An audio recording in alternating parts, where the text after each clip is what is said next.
Good morning. My name is John Allen. I'm the president of the Brookings Institution, and it's my sincere and great pleasure to welcome you all for an online conversation on China's growing technology and its technological reach and its prowess in the world today. This morning's webinar complements the recent publication of papers from the Brookings series, Global China, Assessing China's Growing Role in the World.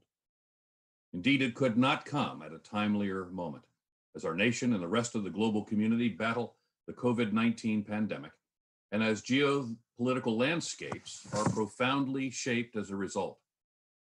Involving scholars from across the Brookings Institution, our Global China series is a two-year initiative that seeks to provide an empirical baseline for understanding the trajectory of China's influence in Asia and other regions around the world. And it's in partnership with the Ford Foundation, and we're very grateful for that support. And examines issues of foreign policy, the economy, and of course, technology.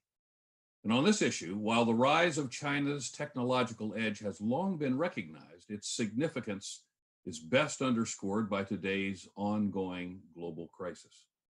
Employing surveillance technology to track and restrict and record citizens' movements, China implemented an extreme response to curb the COVID-19 pandemic within its own borders.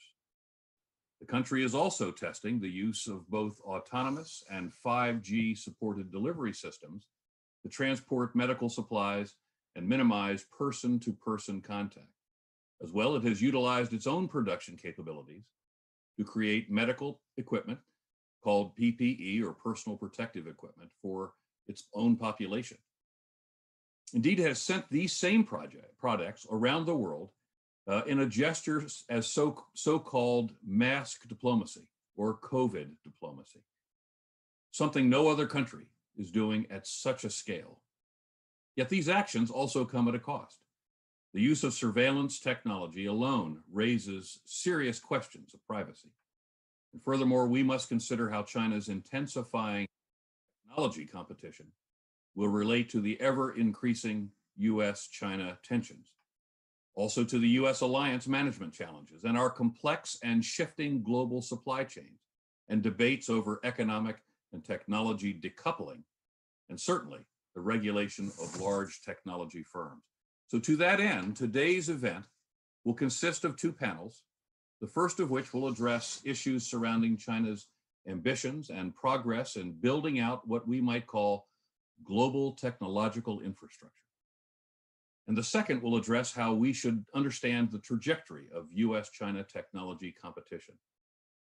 We'll have the privilege of hearing from colleagues from both inside and outside Brookings, and we're especially pleased to have experts from the Center for Security and Emerging Technology at Georgetown University, led by Director Jason Matheny, to whom I will be turning the podium in just a moment. It's always good to see you, Jason, and thank you for joining us today. You too, John, and thanks to you and Brookings for your leadership. Thanks also to Tarun Chhabra, who, in addition to his general responsibilities for this project, spearheaded CSET's participation from the start. Finally, thanks to the authors and to all of those who are joining today for your resilience during COVID and for not losing sight of the challenges that will confront us beyond this crisis and beyond this decade. No one needs an introduction to Brookings, but I'll say a little about CSET. We're a new research center at Georgetown University focused on studying the security impacts of emerging technologies, supporting academic work in security and technology studies, and delivering nonpartisan analysis to the policy community. We have an unusually large pipeline of translations of original sources, particularly from China, and a large data effort to analyze data sets relevant to science and technology, including scientific publications, patents, investments, and workforce data. Partnering on this project with Brookings was a natural, and I'm so pleased with the results, which have informed and challenged much of my thinking about China and technology. I'm looking forward to the discussions today, and to kick us off, I'm honored to introduce Chris Meserol of Brookings, who will moderate our first panel. Thank you so much, Jason, for the great kind introduction, and to General Allen as well. As mentioned, our first panel We'll take an in-depth look at the digital technology infrastructure that China has been developing.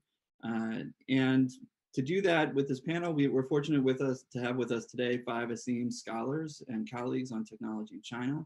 We have Nicole Turner-Lee, a Brookings Fellow in Governance Studies, who wrote a great paper we recently released on 5G in China. We have Sheena Chestnut-Greitens, a professor at the University of Missouri and non-resident senior fellow at Brookings, who authored a terrific paper on Chinese exports of safe city and surveillance technology. We have Carrick Flynn, a research fellow from the Center for Security and Emerging Technology at Georgetown University, who wrote what, in my view, has already become a vital paper on semiconductor manufacturing. We have Frank Rose, a senior fellow in foreign policy at Brookings, who published a great piece on China's efforts in the space race. And we also have, last but not least, Aaron Klein, a fellow in economic studies at Brookings, who has a fascinating paper on Chinese digital payments. We've got a lot of ground to cover and relatively little time, so I'm going to start out by asking each panelist to briefly introduce their particular technology domain and what China is doing in that space, and then we'll move to a discussion about the policy implications before opening the Q&A. So without further ado, Nicole, I'm going to kick it over to you. Nicole, 5G is a technology that just about everyone has now heard of, but almost no one actually understands. Can you walk through what 5G is and what China has been developing, and how China has been developing and deploying it? Yeah, thank you, Chris. And I want to thank General John Allen as well as Jason for kicking this great event off. And I'm very grateful to our colleagues at the China Center for involving me in this initiative. So it's interesting, Chris, I think you're completely right that people often hear the term 5G, but they don't quite know what it's referring to. So I'm going to give you, to the best of my ability in my few minutes, just a quick technological overview and then why this is important to this conversation.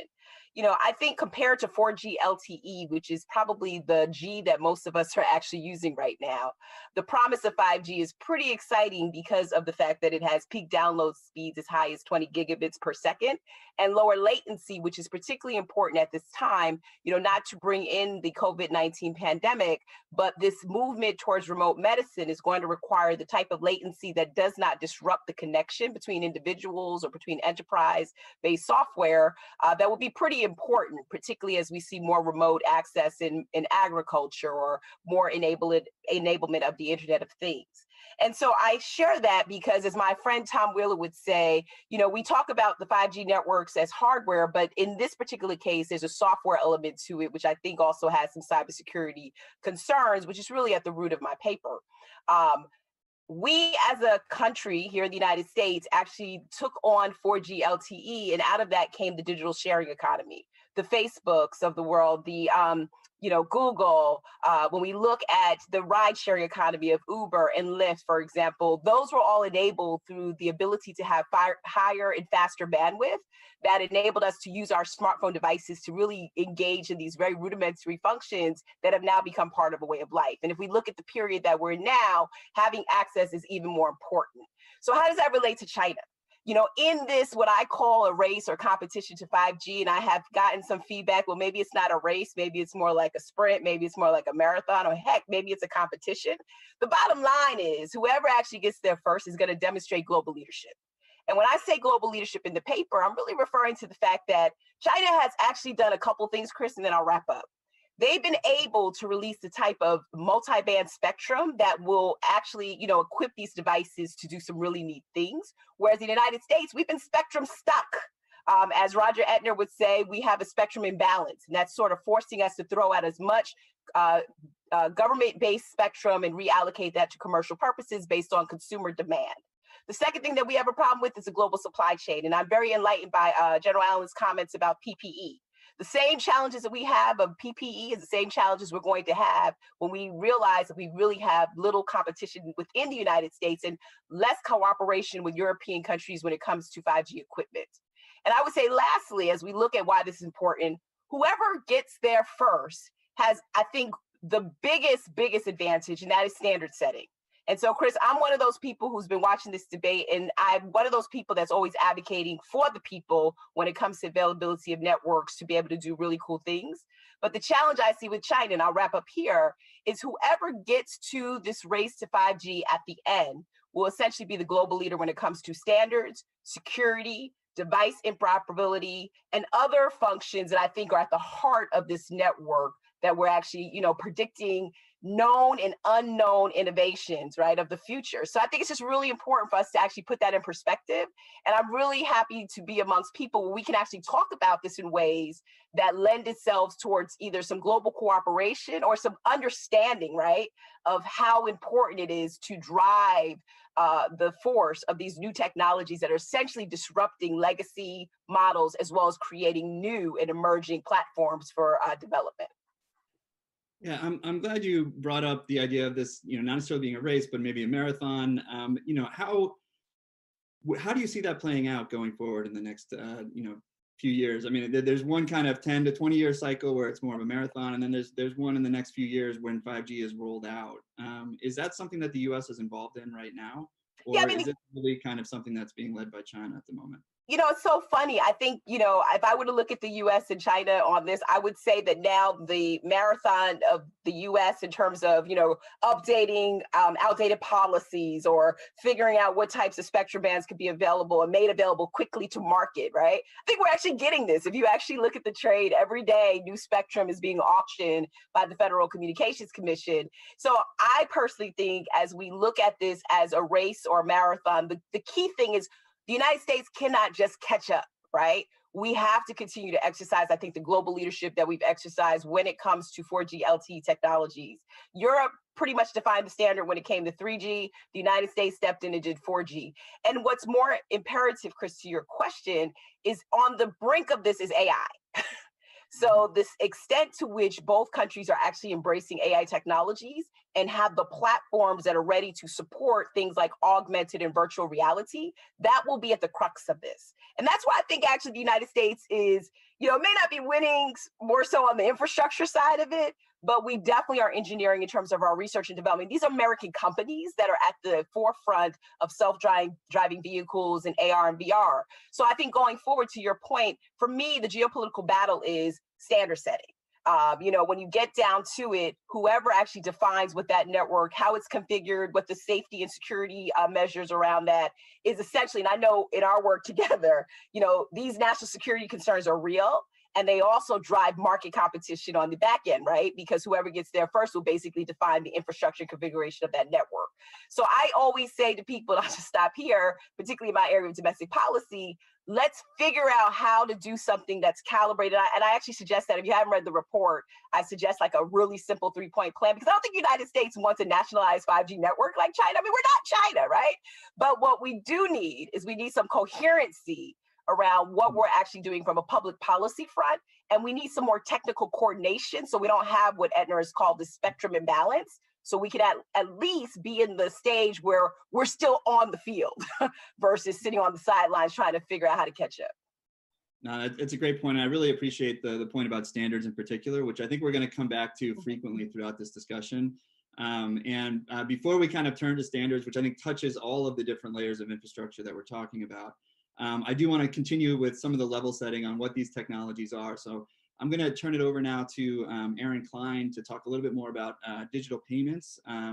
Explain, Aaron, for us, it kind of just seems very seamless. You go and pay with your credit card, or, maybe even you have a smartphone and you pay with that. We don't really think much about it, but China's done some really innovative things in that space. And I'd be curious, for your thoughts on what China has been doing and why that matters. Yeah, thank you very much, Chris, and thank you to the center. Thank you to General Allen and everybody else. The world has changed. We invented this technology in the 1960s with these little magnetic stripes and these little plastic cards, and we go anywhere in the world and we think this thing is going to work.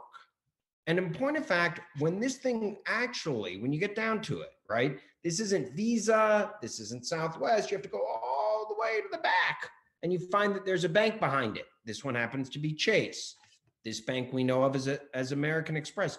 These are bank-based systems that move money from one person, a buyer, to another person, a seller or a merchant, through a network of 2 to 3 to sometimes even more banks. And each bank takes a little bit of a fee. A lot of Americans misunderstand this business model. This business model is not about interest. This business model is primarily about what's something called swipe fee, which is the little bit of money, 2, 3, 4, 5% that merchants pay when you transact things. This system, invented in the United States, originally around restaurants, has become the global leader of payments.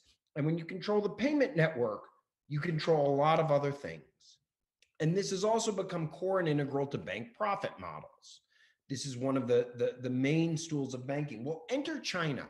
In China, the merchants didn't want to pay these small fees, and the banks kind of didn't really aggressively, successfully figure out how to market this situation. And that let the line of fintech. And there are two main fintech providers in China, AliChat and WeChat and WePay. And let me briefly explain, they use something called a QR code. This is mine. Everybody gets one when you sign up. And there are two ways that you can use this at the register to pay for something. One, you can just pull it up and the other person will scan it. Or two, you take out your smartphone and you scan their QR code. So you only need one of those two things to work. And in point of fact, immediately when that happens, money comes out of your digital wallet and moves straight into their digital wallet. No bank, no intermediary, no fee. And this system took off like a hockey stick. There are over 1 billion monthly users on each platform alone. You can go almost anywhere in China and use one of these things. You can be on the top of the Great Wall of China, and there's a guy in a cart with a set of waters, and he has a little piece of paper, doesn't even have a phone himself, has a piece of paper, and you scan it and you move your money back and forth. Now, let me explain a couple different elements of this, because it's a little bit foreign to people, but but it's very powerful. Alipay is kind of like Chinese Amazon.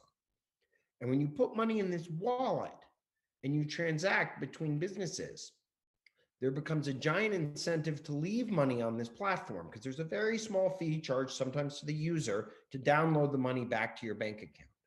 So what happens? Well, you buy the rest of your stuff. Think if you're a restaurant, customers pay you on it, then you buy things from your suppliers on it.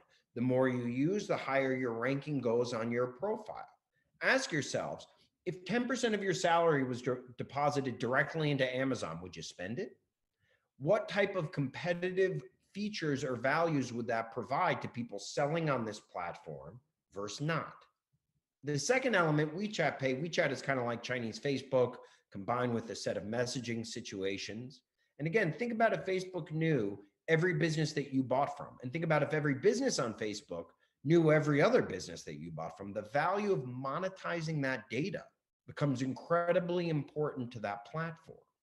And so what you've seen is these platforms rise, bringing in more merchants, being able to start to monetize these data and provide a legitimate threat to the American dominance and hegemony of these little plastic cards. In fact, if you go around the world now within the United States, particularly any place with Chinese tourists, Las Vegas, Disneyland, go down Fifth Avenue in Manhattan, and you'll see little signs. We accept WeChat Pay, we accept Alipay. Even Walgreens allows that, for example. This is going to start to become one of the dominant forms of global payments. And that has tremendous ramifications for the banking system and for US foreign and domestic policy.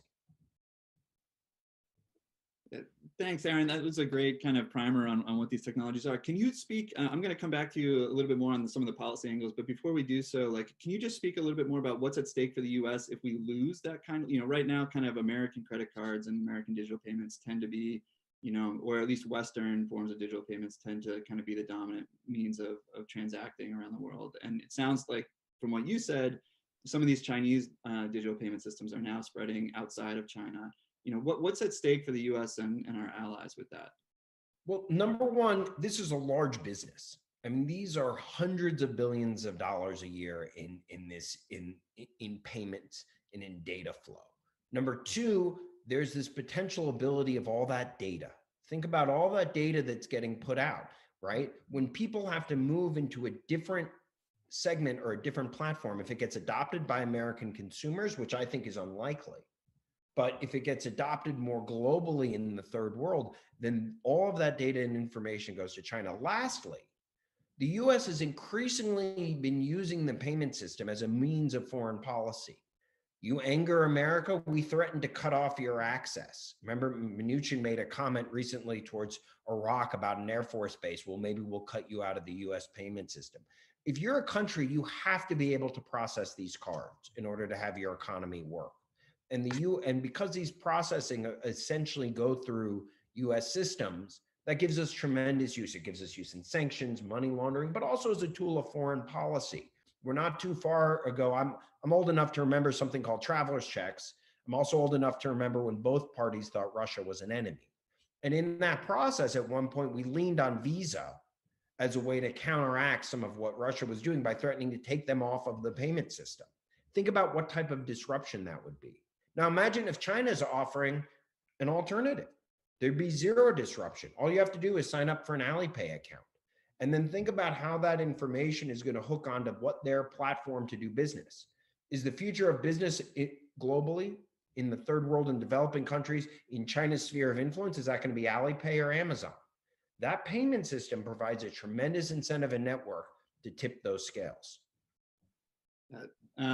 Thanks so much for providing that lay of the land, and also just a reminder of how old I've become with the travel. I remember traveler's checks too. We'll circle back to kind of I think what you're getting at was kind of some of the weaponized interdependence, arguments about, how financial systems are used, which I'm sure we'll circle back to in a bit. But I do want to continue on with some of the level setting. We've talked a lot about 5G and digital payments so far. I think most people are at least aware of what those are, but there's another piece of the digital kind of infrastructure that's being built out, or technological infrastructure that's being built out, that's a little bit more opaque to many of us, and that has to do with advanced semiconductor manufacturing and these things called photolithography machines, which I love to geek out about, but don't really roll off the tip of the tongue very well. And so we're very fortunate to have Carrick Flynn joining us, who can kind of hopefully provide a bit of an overview of what those technologies are and how China's been developing them. Over to you, Carrick. Thank you, Chris. So in the paper I wrote with my co-author, Saif Khan, for this series, we distinguish between sort of 3 layers of technology. The first is the computer chips themselves. The second is the factories where the chips are built, which are called fabs, it's short for fabrication. And then the third is the manufacturing equipment, which goes into the fabs, the factories, and actually makes the physical chips. So China's behind, but it's been catching up in designing chips. They're also behind, but also have been catching up in making the fabs that actually make the chips. But China basically doesn't make any of the manufacturing equipment that actually goes into the fabs and actually makes the chips. What's more important is that China probably can't make this equipment. So to understand why, we have to go back and think about the chips. State-of-the-art computer chips have billions of transistors, and these have feature sizes as small as 5 nanometers. For a sense of how small 5 nanometers is, your fingernail grows 5 nanometers in 5 seconds. So the machines that make something that precise and that complex are, as you'd imagine, themselves really precise and really complex. So in the question in particular, you mentioned photolithography equipment. Photolithography is a fantastic example of this. So photolithography equipment is just one piece of equipment in the manufacturing process. There are many dozens of pieces that are involved. It is so difficult to make photolithography equipment at a scale of 5 nanometers that there's only one company in the world that can do it. So this company, it's based in the Netherlands. The only thing it does is make photolithography equipment to make computer chips. That's it. That's its entire business model. It has a market cap of $100 billion. Now, there are other companies that make photolithography equipment to make computer chips, but they can't get to that small of feature sizes, so they're making older generations of computer chips.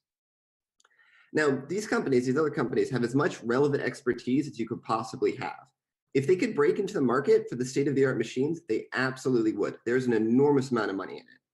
The reason that they don't is because they can't, and the reason they can't, even with all their experience, is because it's almost impossibly difficult.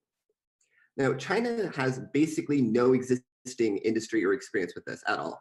So if you wanted to get into this, it would have to start from zero. Now, if China did manage to do this, if it did manage to climb this, $100 billion mountain, all it would have would be one piece of equipment. They would still have to start from scratch and climb, dozens of other mountains to have all the other pieces of equipment. So why does any of that matter? So in order to make many state-of-the-art weapons systems or surveillance systems, you need state-of-the-art computer chips. They go into everything. You need these chips to make supercomputers, which design atomic weapons or hypersonic missiles. These chips are obviously essential to 5G and to many of the technologies you need for techno-authoritarianism and to anything at all to do with artificial intelligence.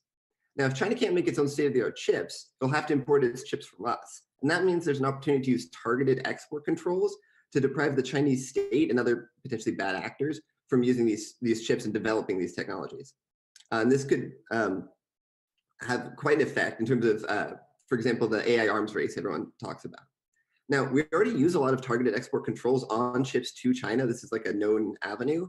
The problem is we can't have like one hand that's withholding chips, while the other hand is giving China the equipment to make their own. So it's an unusual choke point, but if we impose stricter export controls on the manufacturing equipment today, the equipment like photolithography equipment, we can maintain control of the chips tomorrow and into the foreseeable future. That's a great overview, Clark. Thank you. And I love the analogy, the fingernail analogy. When I read that in the paper, I almost laughed out loud. Like that was a brilliant way of putting it. I had to repeat it. It blew my mind when I found it. It's such a great way of illustrating exactly how small these things are. One of the just immediate follow-up questions I would have is before we kind of hopefully can get back to the export control issue, because I know that that's also going to be relevant to even some of the potentially the policy responses to things like surveillance exports that Sheena Greitens is going to be talking about. But before we get to that, can you talk a little bit more about kind of China's Made in 2025 effort and what is it that's proving so difficult for them to be able to kind of manufacture in the way that Western companies can? Yeah, so China's spending an enormous amount of money trying to get semiconductor independence. And the way it's mostly been doing this is by building fabs and then buying the equipment to fill it. Now, despite this, China has not caught up. It's done a good job closing the gap, though. Not with chip manufacturing equipment. Again, it's just importing that, but with actually building the fabs and making the chips, and to some extent also with chip design. So the way it's been able to do this, with especially the chip fabs, is by using subsidies equivalent to like 40% plus of a firm's revenues. Through billions of dollars worth of IP theft. And this isn't like a number grabbed out of the air. This is like there are lawsuits that have settled for billions of dollars over the IP theft, as well as poaching thousands and thousands of Taiwanese semiconductor experts at amazingly exorbitant salaries that make me wish I was a Taiwanese semiconductor expert. So by hook and crook, they've sort of learned how to build these fabs and chips, and they've done a tremendous job of catching up and closing that. But and what I would say is if the United States and allies continue exporting the manufacturing equipment, I think China could catch up potentially in the next 10 years. It's not guaranteed because this is an enormous industry, but it's quite possible. Now, if they did, it wouldn't exactly be the sort of leapfrogging that they talk about in China, at least in this industry. It'd more likely be something like a displacement. There's this interesting dynamic where a state-of-the-art fab costs about costs as much as $20 billion to build. And what this means is that there's only really room, because of the chip demand in the world, for maybe about 3 fabs at the state of the art. And this will be 3 fabs anywhere in the world. So if China ends up as one of those 3 fabs, what it'll do is take one of the other 3 who are there under market pressures and basically bump them out of the market. Now, I don't know who would be the one to actually end up away from the state of the art. But it's very easy to imagine how China doing this could potentially mean that the United States itself would not have a state-of-the-art fab, and that we would have to start getting our chips from Taiwan or Korea or China, in which case, the strategic situation would be significantly worse than it is now. Yeah, that's a great point, and we'll come back to that because I think the strategic situation is ultimately where we need to how we need to contextualize the discussion. But before we get to that, I do want to turn it over to Frank Rose now to talk a bit about another. Not so much necessarily maybe a discrete technology like 5G or digital payments, but to talk about the effect of technological infrastructure on the space race, and in particular kind of its impact on some of the strategic competition between the U.S. Well, thanks so much, Chris. It's great to be here. Over the past couple of decades, China has devoted significant resources into developing its space program. In 2 ways. The first has been civil space work, things like space exploration, space science, global navigation, like our GPS system. They have their own system called Beidou. However, they're also devoting significant resources into their military space program. Some of the things that they're doing, like reconnaissance and communication in the military sphere, are the same things that the United States does. However, there are some more concerning developments. And from my perspective, the development of China's anti-satellite program, in my view, is of great concern to the United States. Now, in 2007, China conducted a kinetic energy intercept and / destruction of one of their own satellites at about 850 kilometers in outer space, which created 3,000 pieces of debris larger than 10 centimeters, which will stay in orbit for perhaps hundreds of years, putting at risk the satellites of all nations. Now, the US and the Soviets developed similar systems in the Cold War, but they never really moved forward with large-scale deployment of these capabilities for a couple of reasons. One, the damage that ASAT weapons could do to the outer space environment. For example, in the early 1960s, we tested a nuclear weapon in outer space. Seemed like a good idea at the time,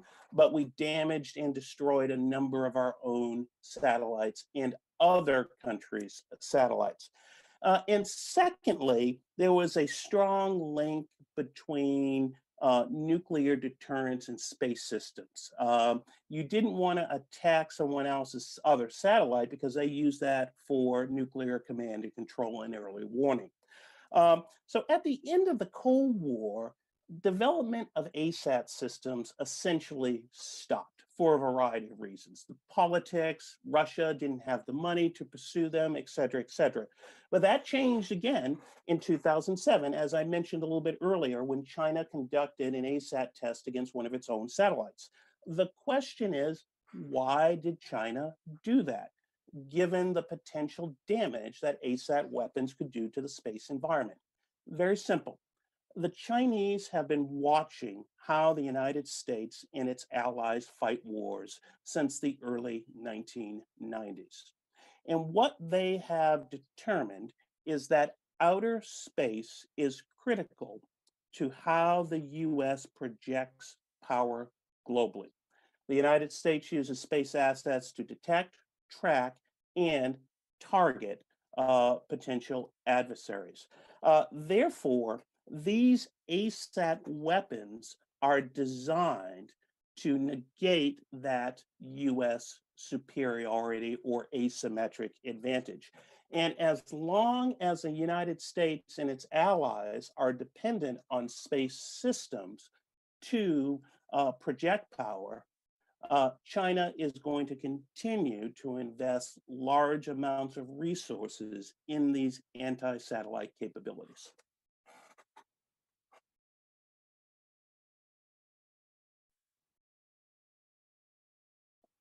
Chris, you're muted. I can't hear you. I've officially become that guy in a public broadcast who got to unmute himself. I apologize to you all and to our audience. I'm not gonna. I was hopefully going to be a little bit more articulate than this, but just can you kind of lay out a little bit more, like what's at stake if they start taking down our satellites, right? Like why is this such an important technology, not just to kind of the American military, but to kind of our society and economy? Well, as I like to say, space is critical to just about everything we do here on Earth. It facilitates global navigation through things like the Global Positioning System, or GPS, enables global communications, allows the military to detect, track, and target adversaries, helps us verify arms control. If you can deny the United States and its allies access to outer space, you can achieve significant military advantage here on Earth. So what should the United States and its allies do? Well, we face a fundamental dilemma with regards to outer space in China. On one hand, China is developing this full spectrum of anti-satellite capabilities designed to degrade, potentially destroy our satellites. On the other hand, we have a number of key challenges to the space environment: orbital debris, the rise of mega satellite constellations, in a number of other challenges. So the challenge that the United States and its allies have going forward is, how do we develop a strategy that allows us to protect against China's anti-satellite capabilities, but at the same time provides entree so we can work together with China on issues of mutual concern like orbital debris? Yeah, it's great. I want to come back in a minute or two to the issue of cooperation and kind of some of the bilateral ways we might be able to make some progress on that. But before we do so, I want to turn it over to Sheena Greitens, who's done some amazing work on surveillance technologies. Again, kind of not necessarily one particular discrete technology, but kind of how China has been using them and developing them for surveillance purposes and beginning to export them. And in particular, kind of looking at, her paper deals with the demand side of Chinese exports and looking at kind of some of the factors that might be involved with, why some countries are more likely than others to have these exports. So I'll turn it over to you, Sheena, to just kind of give a lay of the ground for or an overview of the space and what China's doing. Thanks, Chris. I just want to say a brief thank you to Brookings and CSET for putting together this fantastic set of papers. I learned a ton from reading the papers that were part of this panel, as well as the second panel later this morning. They span a huge range of issues, but there are a lot of really interesting interaction points that I hadn't anticipated or necessarily expected. And so I think I just wanted to thank you guys for putting together the discussion and to you for moderating the panel, especially under the remote circumstances, which I think you get extra points for difficulty on that. So surveillance technology is really interesting. It feels like we barely go a day right now without there being some sort of story about one of the surveillance technologies that China is developing and now exporting. There's been a lot of attention mostly to the mechanisms of data collection. So facial recognition enabled sunglasses, or some of the video cameras, CCTV systems, the number of cameras that China is accessing. But when my research team and I started looking into the global spread of this technology, one of the things that struck us as politically most important was specifically how the technology was being used in policing and public security or public safety. And for that, the sort of one of the core features that was so powerful about what China was exporting or providing to the world actually didn't have to do with just the cameras and the hardware, but the capacity for data integration. And so the paper for Brookings actually focuses on these surveillance and public safety or policing platforms that not only collect, but also then integrate and analyze data. And so what I'm going to do, since Brookings did this fantastic graph and map is to just show you quickly what the growth of that trend over the last 10 years or so has looked like.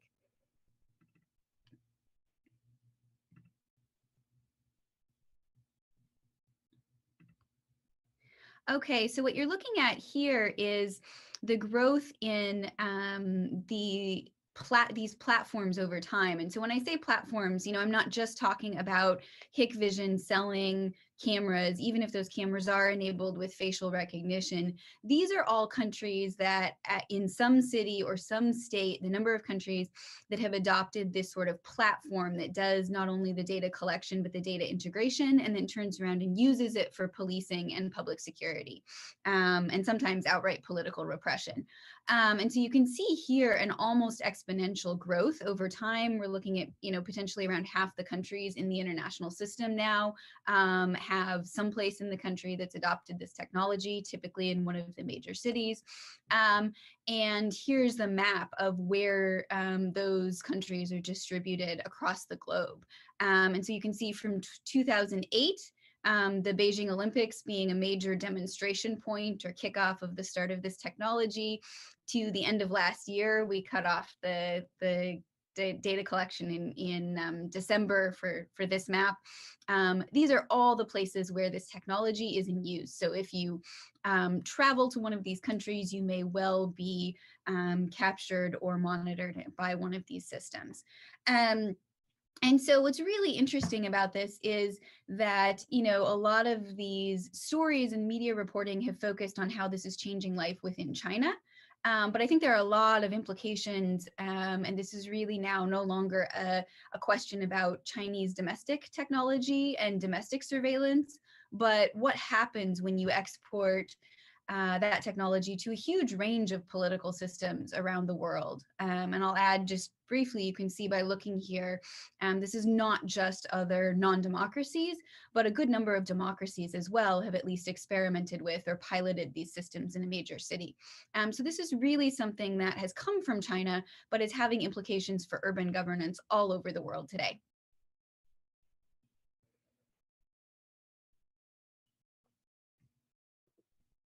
That's great.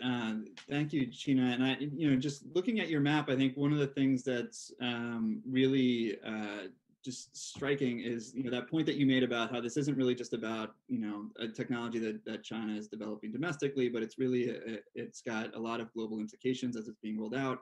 And because it touches on surveillance, it's really kind of for those of us who care about democracy and human rights, like this is a really important issue. And I'd be curious for more of your thoughts about what the U.S. and its allies should be thinking about in terms of how to respond to the spread of these technologies around the world, not just within China, but around the world.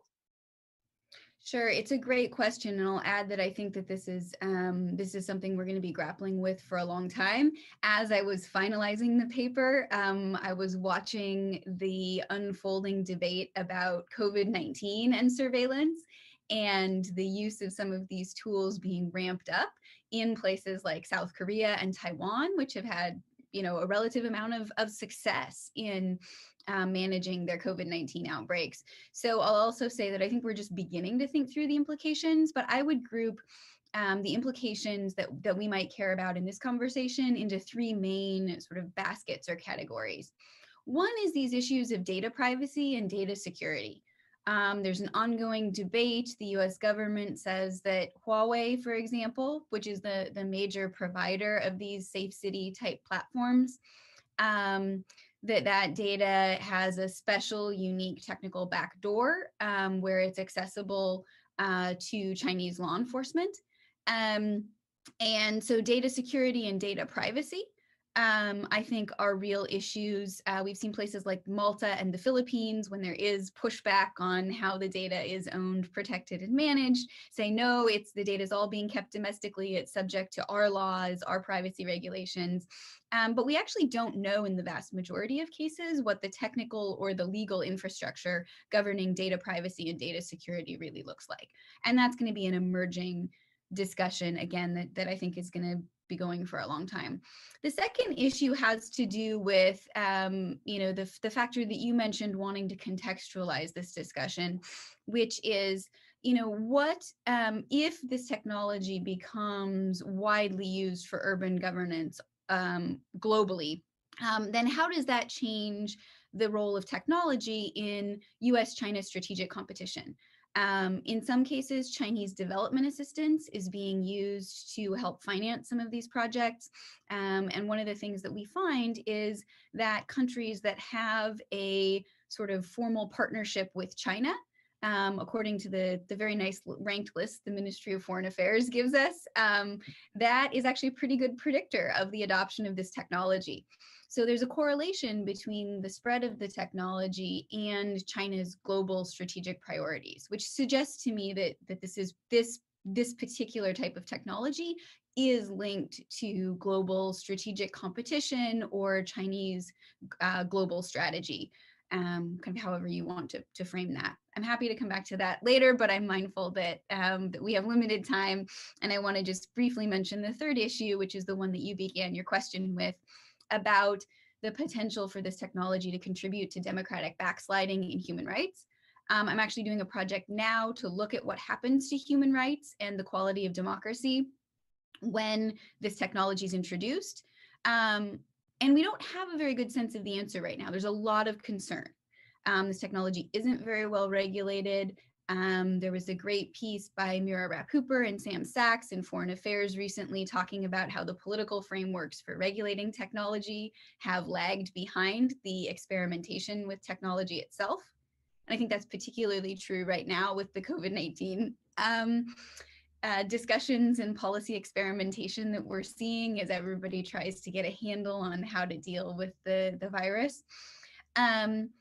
But right now we see that this technology is going to both democracies and autocracies, and we don't really have a good sense in either kind of system whether this is going to negatively impact human rights and democratic backsliding. But we've seen cases in which the technology has been used to surveil political opponents.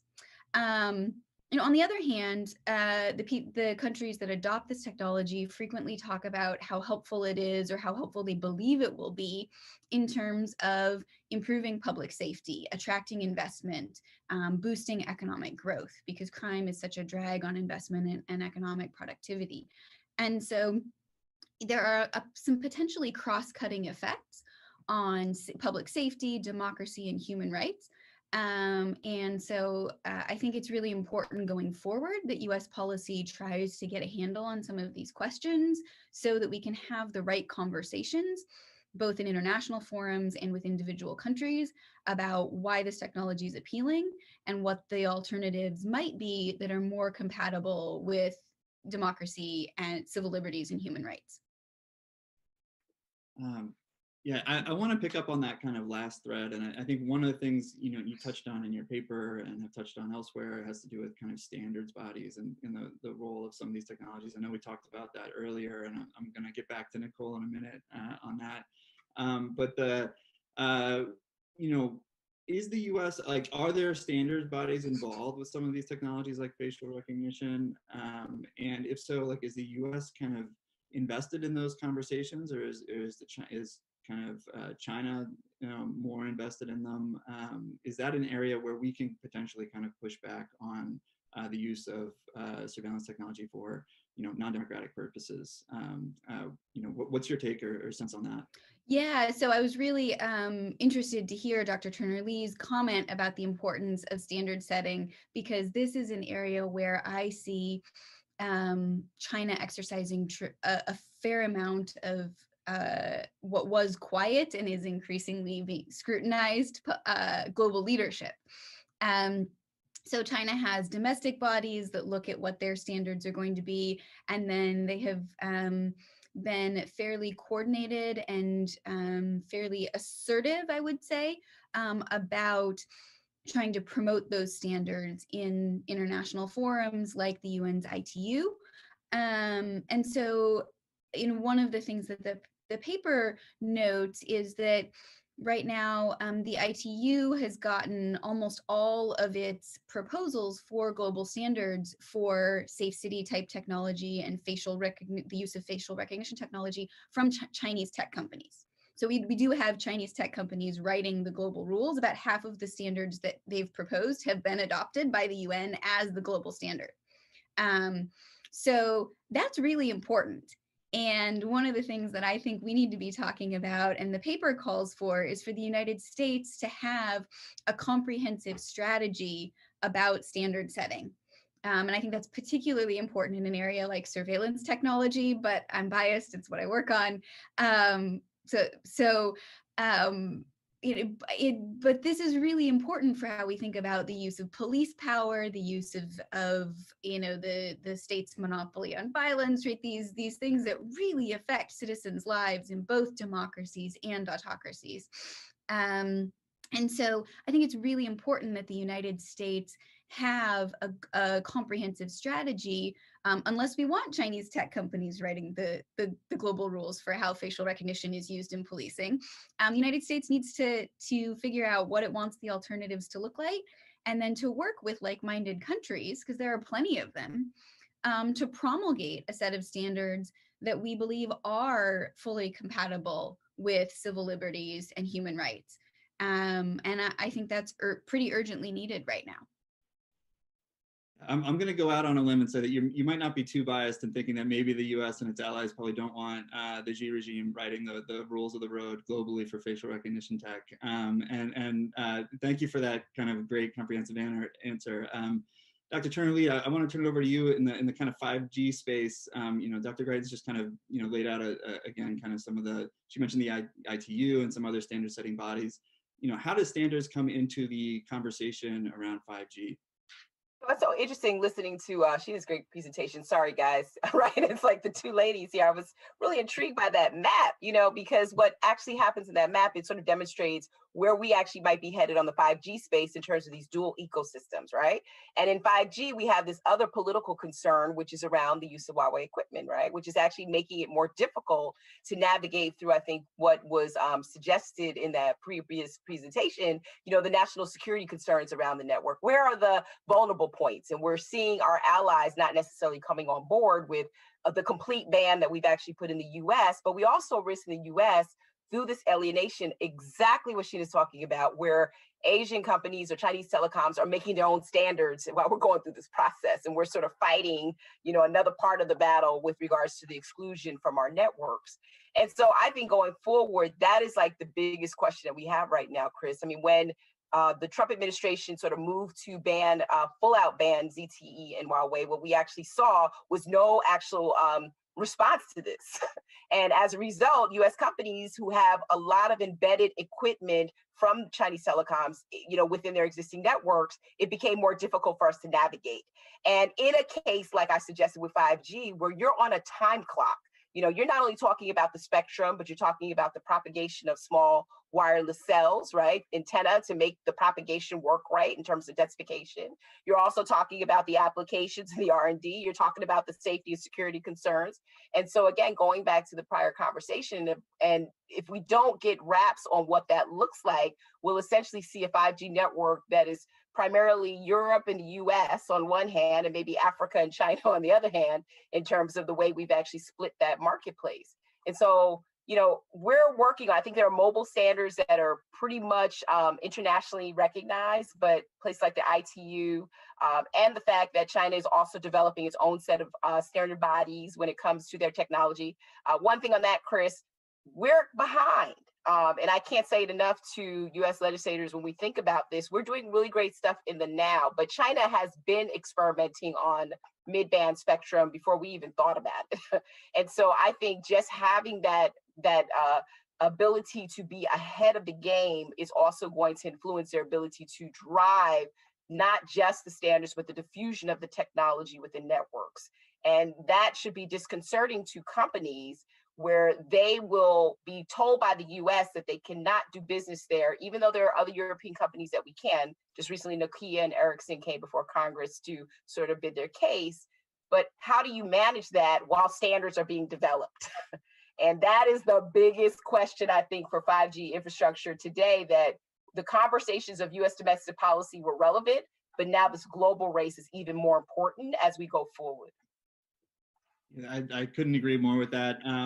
Frank, I think you had a point that you wanted to jump in on. Yeah, thanks very much.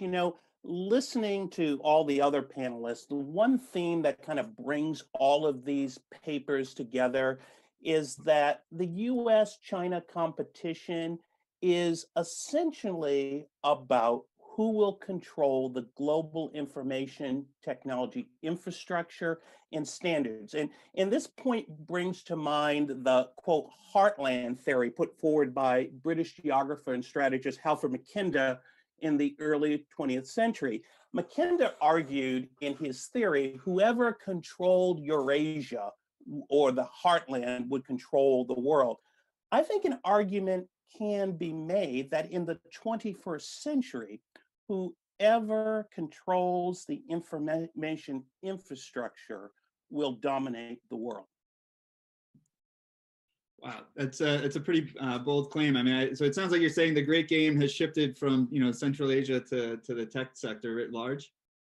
I think there is an argument. Now, it's not an exact transfer, but if you look at what Nicole has talked about in 5G, what I have talked about in space, this data is critical to military operations, it's critical to sanctions, it's critical to the economy.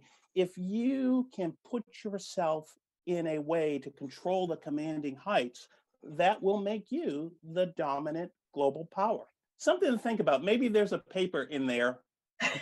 I think there's probably more than one paper in there. And I want to kind of kick it back to you to get, it's interesting that you would frame it that way right now. And also, I think one of the things that was really interesting about your paper was the emphasis on bilateral cooperation, which I wanted to come back to as well. And, we've talked about standards bodies, which tend to be a little bit more multilateral. One of the interesting things about your paper was the focus on bilateral cooperation. Is there a way of kind of, if this great game is kind of before us, is there a way of cooperating a little bit to kind of mitigate its more, it's the graver risks associated with it, so to speak? Chris, I think the answer is yes, with caveats. First, we need to understand that the Chinese civil space program is a wholly owned subsidiary of the People's Liberation Army. So if you are to cooperate with them on civil space, there's a chance some of that technology could go back to the military. However, this is not the first time the United States has faced a peer competitor and tried to find ways to cooperate with them in outer space. In the early 1970s, the United States and the Soviet Union had the Apollo-Soyuz mission. So the bottom line is, yeah, there are practical things we could do, but I would say we would need to do three things to make that happen. First, the United States would need to develop a comprehensive strategy for dealing with China in outer space, which links the civil with the national security concerns.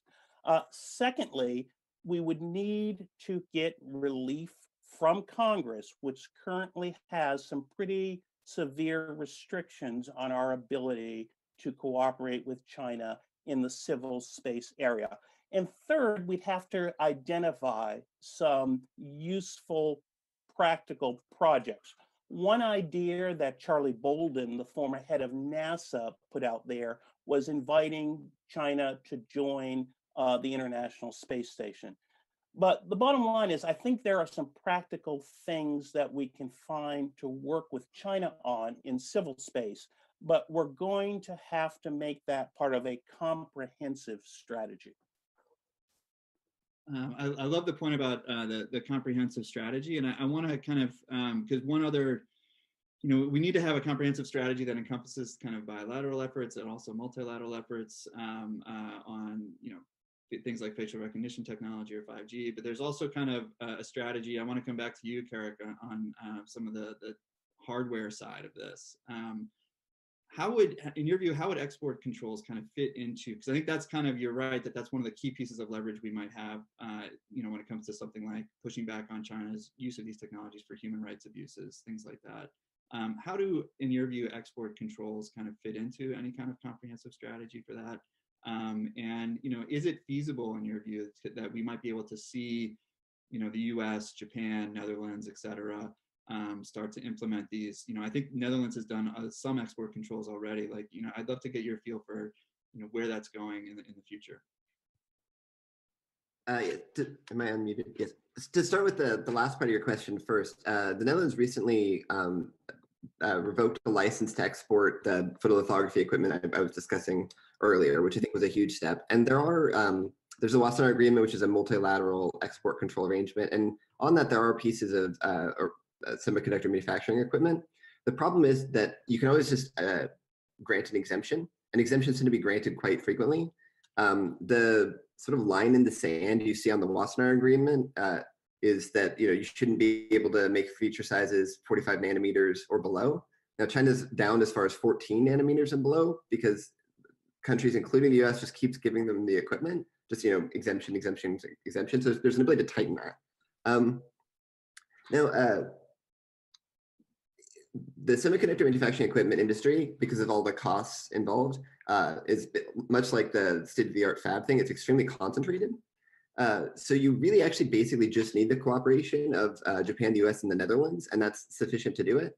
once you have this, once you guaranteed sort of Chinese dependence, then there's an opportunity to do export controls in a targeted way on the chips. And here you can do all sorts of things. And what's good about this is that it creates option value. You could also just not, like if for some reason we're like, it's fine, let them just purchase whatever. But on the other hand, if there's some company that's selling some particularly problematic piece of surveillance equipment that uses deep neural networks for facial recognition, for example, we might just be able to withhold the chips, and it's not clear they could make that indigenously. I think as an overall orientation, I like the approach of cooperation, of cooperating where you can. And I think there are a lot of areas technically where we could do potentially quite good cooperation on things like AI. Another colleague of mine at CSET's done some great work on opportunities to cooperate on technical AI safety research and standard setting. But you want the option value such that, especially for the particularly dangerous technologies, it can just be something where democracies as a group say, no. Yeah, and I think that's kind of it'll be interesting and exciting. I think to kind of see that conversation play out, to see whether we do come together and say no. Like in particular, like we've gotten some questions even for this event about kind of how China's using these technologies in Xinjiang and elsewhere, and really in the view of myself and I think a number of other colleagues now, ways that are really repressing human rights at a scale that we haven't really seen before. And so I'm hopeful, or optimistic, cautiously optimistic, I guess, that we might be able to, as a set of democracies that care about human rights, find some ways of pushing back on that. And I think the export controls that you mentioned might be at least one way of potentially doing that. I'm going to turn it over to Q&A in a minute, but before I do, I want to come back to Aaron Klein, and we've had this conversation now about standards and bilateral cooperation and export controls.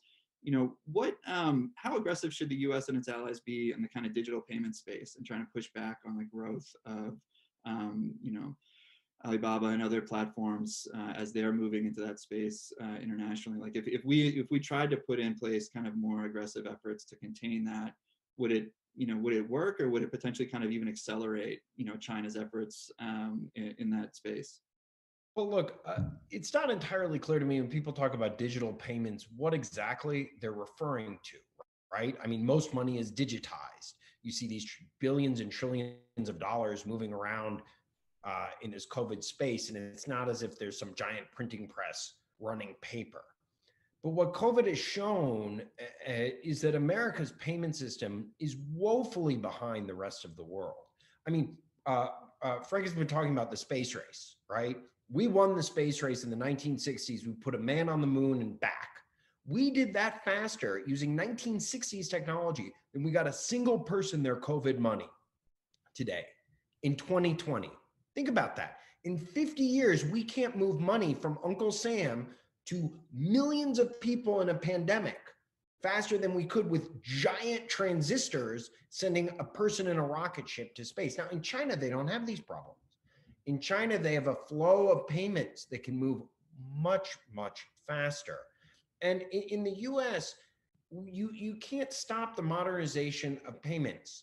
There's a moving of money that has to occur in any economy. And more advanced countries are going to move towards more advanced payment systems. I think what we need to do in the United States is sit back and realize that there's a cost of our inaction. Our system works really well for the rich. Everybody's getting 3% points and cash back on their Amex.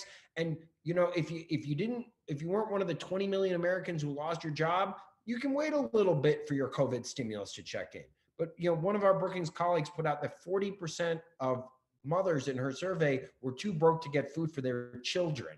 Meanwhile, they're waiting for this COVID stimulus check that is waiting somewhere. If we don't modernize our payment system in the United States, we're going to fall behind China. We've already fallen behind. I'll leave with this point. England created a real-time payment system in 2008. Mexico in 2004. Brazil in 2005. Switzerland in 1998. Japan in 1972. The Federal Reserve is currently forecasting a real-time payment system in the US sometime between 2023 and 2024. We can't afford to just sit back and wait while the rest of the world leapfrogs us 2, 3, 4 generations of technology. That's a fantastic point. Nicole, I want you to come in if you want. Yeah, just real quick, and I'm listening to this conversation, and I really want the people who are watching and listening to sort of have one thing resonate with them. You know, this is a very hard conversation to have, to compare apples to apples, right? We live in a society which is much different than China. We have different democratic values and leadership, scope of leadership that dictates why some of these things take longer in the U.S. I mean, if I were to say that, you know, the U.S. was competing in 5G, I kind of would be wrong, because we have to go city by city and state by state to ensure that the placement of the equipment needed to propagate these systems, propagate these signals, is actually something that we're doing in a way that respects local authority. And so I think going forward, and I'm thinking what Aaron said, you know, in terms of some of my interests over the years in incumbent, why we don't have mobile payment systems here in the United States, particularly for communities that are mostly subjected to the digital divide and to poverty. A lot of it has to come to do with respect for our incumbencies, right? And what we've actually built in terms of the checks and balances, both from a regulatory perspective and a legislative perspective. So I think going forward, I think the question that we all should be asking, are we in a race to China, or are we in a race to a value chain versus a supply chain that makes sense for us and other allies that have the interest of placing human interests first and human values first, and, you know, not necessarily profit second, but a diffusion of a technology that, you know, in many respects becomes transformational. And that's what I think we saw with 4G LTE to a certain extent. We didn't see a technology that was just, you know, set aside for certain types of users, but we saw a technology that was diffused, you know, not just in the US, but across the world. So I wanted to bring that up, Chris, because I know, like, in the space that I talk about, it's very hard for us in the US to say, hey, let's be like China. And I think Frank's point on, and Sheena's point on data is important. We don't have the same type of privacy implications and data privacy, lack of concerns. We're not a surveillance country. And so we cannot sit there and say, you know, we're all at the same starting line and we're gonna do the same thing in China, because we're not. It's not gonna fly in our country. So what we have to figure out is, how do we bring value to these conversations, and how do we bring value in ways that help us solve problems, both from the economic perspective, but also the problems that we just don't know about yet, right? And where do you leverage the technology to actually create that? And so I just wanted to put that out there, because I always feel like, you know, we can go back and forth, and you and I have been to China with others, and it's one of those things, like, it's just real interesting, right? As these technologies evolve. And what COVID-19 showed us in the US is that with a stroke of a pen, we can at least engage in national pilots. And if some of those things work better, you know, there might be the risk of removing some of those regulatory strongholds to do something different. Yeah, thanks for bringing all that up. And I really love the framing of thinking about this in terms of value chains and not just supply chains. It really resonated. Dr. Greitens, did you have a point you wanted to come in on? Yeah, just really, really quickly, I wanted to follow up on this idea of needing to be mindful of what local communities are looking for, and respect for local autonomy. I realize this isn't quite the same way that Dr. Turner-Lee meant it in the United States, but one of the things that was quite striking to me as I looked at adoption of Chinese safe city technology around the world was that there was genuine local demand for this technology in places. So I mentioned before that, you know, one of the biggest predictors of adoption of this technology was whether or not you had a strategic partnership with China. But another significant predictor was the level of violent crime that a country experienced.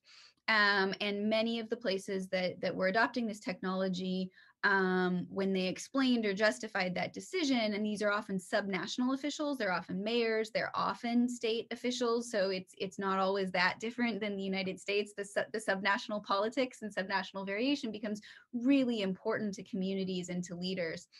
And so I think the point there is that, ironically, and I say this with a lot of hesitation as someone who studies China, but it's not all about China. And I want the United States to be attentive to balancing its sort of concerns about China and the risks of the sort of technology that's being, quote unquote, pushed out of China, with an awareness of these local conditions. And I think that a one-size-fits-all message, yes, we want our messages to be coherent, but a one-size-fits-all message isn't actually what we're seeing Huawei doing in its marketing. It's quite regionally specific. and runs the risk of sort of sounding like we're not paying attention to the genuine concerns of our partners in countries where they feel like they need a solution. This is the best option that they see. It may be being subsidized. Yeah, it's not perfect, but they're going to give it a try. We may not think that's the right decision, or we may have concerns about the implications of the adoption of that technology. But I think those conversations are going to be a lot more productive if we have a real awareness and our messaging reflects that we understand what the local demand drivers are for this technology. It's not just a China story, it's a story about what's happening in, you know, almost 100 other countries around the world and maybe more. And that's just not a one-size-fits-all story. So ironically, maybe a less coherent message might be more effective and more accurate for what we're seeing in the world. Yeah, I mean, it sounds like you're also just making a case for nuance, right? I mean, we need to, you know, it's easy to fall into the kind of black and white U.S. versus China, one size fits all kind of argument. And yet you're right. I think the point is very well taken that we need to have some nuance, especially as we roll it out to different localities around the world. I do want to, you know, I could talk with you all day and just ask, you know, pick your brains with my own questions. But I want to turn it over to some of our audience. We have one question from Simran at the University of Oxford, who is basically asking, you know, what role education should potentially play in any kind of response. You know, if technology is kind of the fulcrum of a lot of geopolitical conflict or competition, you know, what role, in addition to kind of standards and other policy, policy activities we can undertake, you know, what role education should play in that. Do any of you have strong thoughts about the role of education going forward in this space? I can talk a little bit about that if you want. Yeah. I mean, first of all, I think that it's really important, and I think we could have a conversation, but I'll defer to the co-panelists who focus on the domestic governance part of this to talk about American policy. I think it's important to recognize that tech talent and the role of education is very much a work in progress in China as well. It is something that Xi Jinping, and I know some of the papers have focused on this, that Xi Jinping has talked about as being, you know, a primary resource for China's technological goals and technological development. But what's really interesting in studying the adoption of surveillance technology is that even if you go around and talk to people in China, they identify human capital and the ability to actually operate and use this technology to its full potential as one of the sort of limiting factors right now. And so I think that's why China has the focus on developing human capital and tech talent that it does. But let's also not sort of overstate the omniscience or the sort of super ability to use this technology in China. It's still very much, I think, a work in progress. And that story isn't written yet. And again, then that leads to the question of, you know, what the US and other countries are doing to foster education and tech talent development. Chris, I could jump in. I think on the domestic side, just to sort of piggyback on what Sheena said, I mean, I think we've not done the greatest job in preparing tech talent in this country. If we look indigenously at the populations that are here, you know, we have a challenge. We have disparities that come when it comes to where you live, what kinds of school you go to, all the way up to the food chain of who actually makes the decisions at some of our leading tech companies. And that's problematic if this is something that we want to embrace as a more inclusive ecosystem. And one that we know in all of the papers and all of the conversations that we've had today has a potential for not just, technological innovation, but economic development and jobs. And so we have a disparity when it comes to the preparedness of people in the United States to take on not just, and I was thinking about Carrick's paper, not just, the high engineering jobs, but we have problems with people taking on the, rudimentary, can I install fiber job in this country? And that's a problem, right? When we're trying to actually compete on a large scale and actually bring our talent and capability and thinking to other places. So I totally agree with Sheena. Like on our side, on the domestic policy side, we've had investment in tech education really changed by administrations. And so it's very partisan, I think, when it comes to that, as opposed to looking at it as something that is necessary and fundamental to any child or adult's education in society. Yeah, I love that point about education and the value of education. I want to pivot to another question that we got, which is, we've gotten a bunch of questions actually about education, but we've also got a lot about COVID, understandably, and the impact of COVID on, as we've been talking about surveillance technology. Obviously, that's a part of any kind of, policy for tracking and tracing potential patients.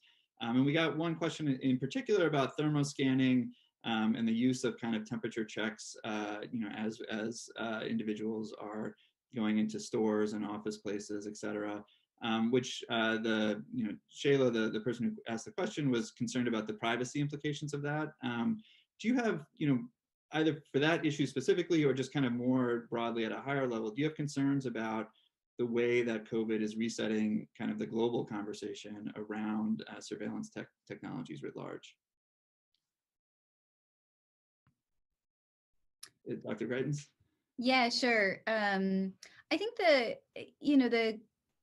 so the short answer, do I have concerns about how COVID is resetting the conversation, is yes.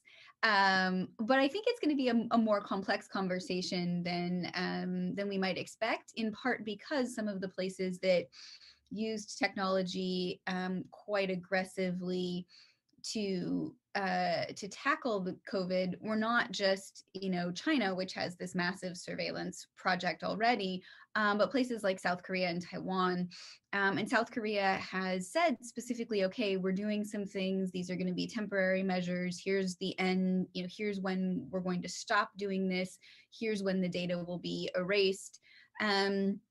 So there's a clearer conversation about both the expansion of the scope of surveillance and what the limits or the rollback process will be.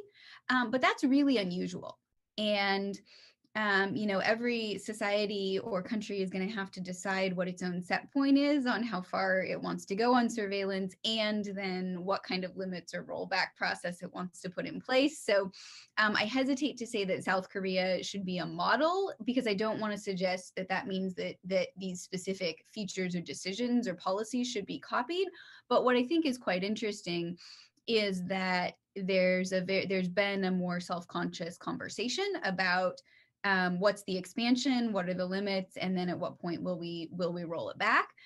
In the absence of that kind of direct conversation up front, we tend to see that crisis leads to the expansion of surveillance, and then it's tough to walk it back, because nobody wants to be responsible then for, well, what if it happens again? Right? Then I as a policymaker feel like I'm responsible for the loss of American life, or human life, if we're talking about countries beyond the United States. And so I think that, the potential is, if we don't have these conversations now, that the use of this technology is going to expand faster than policy can keep up. And we also won't have a clear sense or a clear vision articulated for the limits and the process of rollback. So I think that that's a really important conversation to have, but we're just at the beginning, and I hope we talk more about it soon. Right. Chris, just a shameless plug. We put out a paper on this Brookings website. So myself and other scholars across the Brookings are actually talking about public health surveillance, and particularly where that is problematic in the U.S. Just had to put it out there. We'll go to the Brookings website. I'm sure it'll be front and center, and I encourage everyone to read that paper. We're all for shameless plugs here. Speaking of that, I know, Aaron, you had a finger up, so I want to turn it over to you as well. I wanted to piggyback on something Shayna said in this conversation about surveillance. If you think about the payment system, it is one of the most effective tools for surveillance and one of the least effective tools that we have. We, in the 1960s, to try and catch the mafia and tax cheats, set up an anti-money laundering system. And we set this number at $10,000, which is if you use cash for more than $10,000, right? Cash is the ultimate anonymous source of financial transactions, that there had to be a report, a piece of paper filed. And as an economist, we appreciate what happens when you set an unindexed number. So we set this threshold in the 1960s, and it was really meant to capture big dollar transactions. You could have walked in, bought a fully loaded Cadillac in cash, not triggered this thing. In fact, you could have bought two, but we didn't index it. And what happens? 50 years later of non-index, you can't buy a single car in cash and not get that transaction, right? And in point of fact, we've let this anti-money laundering regime continue to expand in different ways, right? So we bootstrapped it to catch narco trafficking in the 80s, then pivoted to Al-Qaeda after 9/11 and terrorist financing. And now we collect so many of these transactions, these suspicious activity report filings, and it comes at a cost.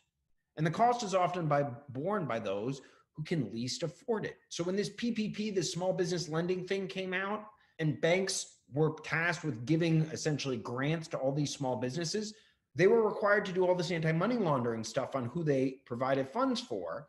And so the first thing they did was, well, no new customers. We can only serve our existing customers. A lot of that was driven by this hidden anti-money laundering thing that the Treasury Department has left going on autopilot, collecting more and more information. It has real consequences.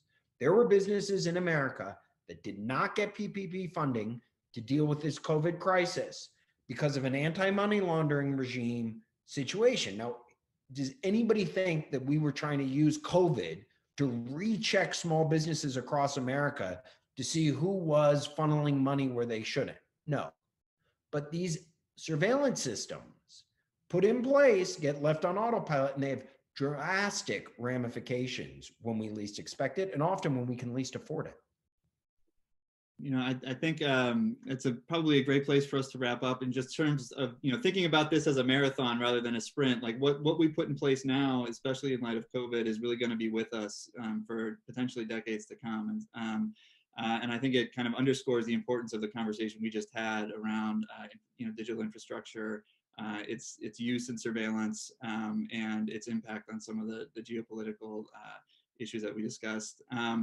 Before we kind of wrap for break, and I think we got about 10 minutes before the next panel, I just want to say thank you to all of my fellow panelists here. It was a really enlightening discussion. You know, you always know it was a great panel when you learned way more than you knew when you started. So thank you very much. And we'll go on break right now, and then we'll be back in a few minutes. Thanks for watching. Be sure to like and subscribe for more videos from Brookings.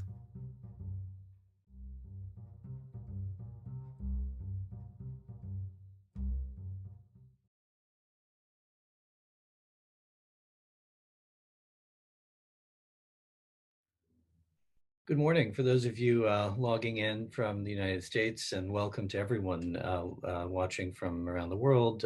My name is Tarun Chhabra. I'm a fellow with the Foreign Policy Program at the Brookings Institution, and also with the Center for Security and Emerging Technology at Georgetown University.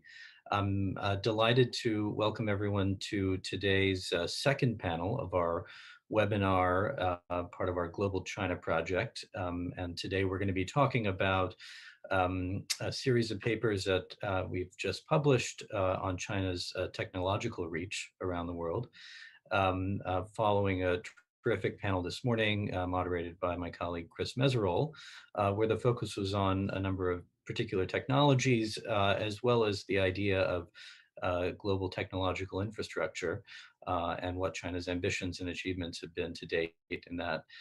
In the second panel, we're really going to focus on how this translates into US-China competition. And we'll look at it from two directions. We'll be looking at it in terms of how developments in technology themselves will shape or are already shaping US-China technology competition, but also the ways in which other dimensions of US-China competition are shaping technology and its development themselves. So we have a really stellar panel to talk about all of this today. We have Mike Brown, who's the director of the Defense Innovation Unit.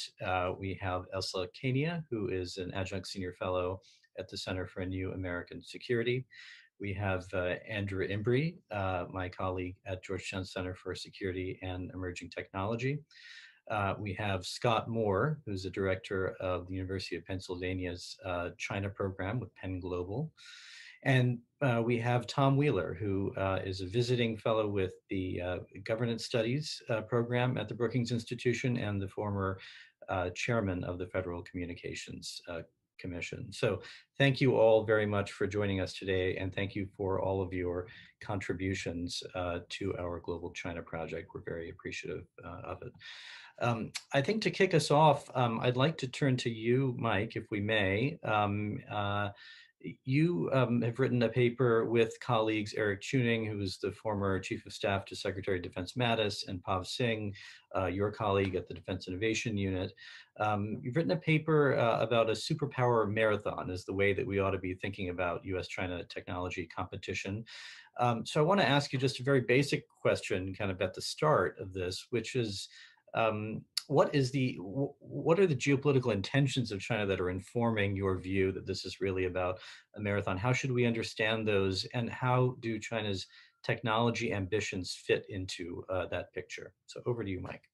Okay, thanks, Tarun. Delighted to be here today.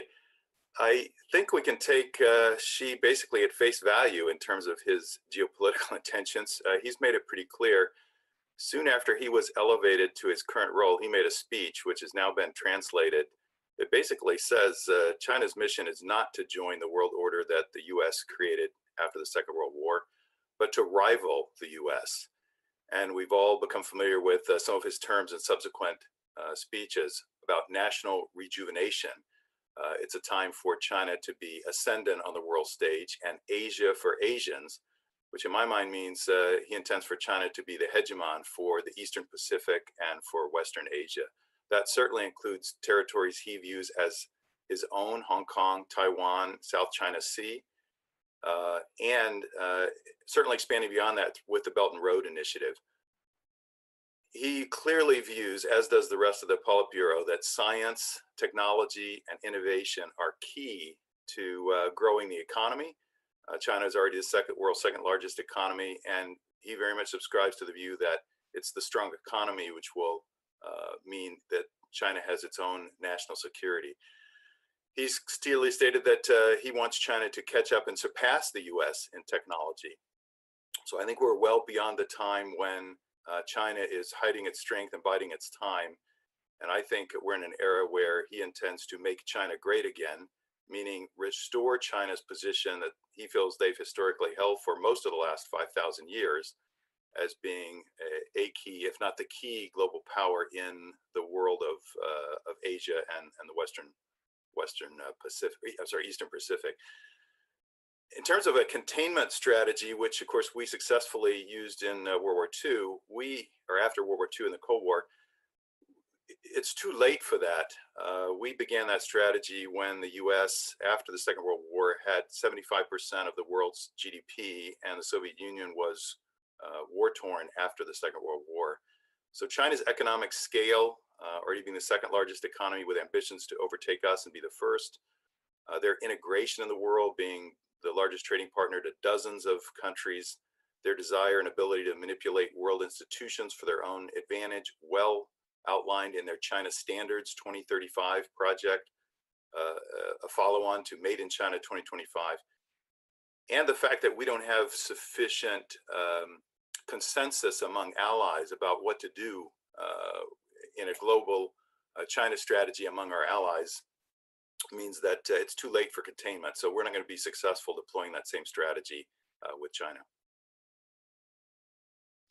So, and Mike, thank you very much. So you with other colleagues of the Defense Innovation Unit back in 2018 wrote a paper about Chinese technology transfer strategies, and you called for tighter investment restrictions, among other things, in that paper. So tell us, kind of, how should we think about the balance then between defensive measures and more affirmative measures? How would you weigh that? Well, interestingly enough, when we wrote that paper, folks jumped on the defensive part of the strategy. What can we do to strengthen CFIUS, export controls? And I think that's something you have to do, but you're never going to win in a technology race with defense. So I don't think it should be the US's goal to thwart China's rise.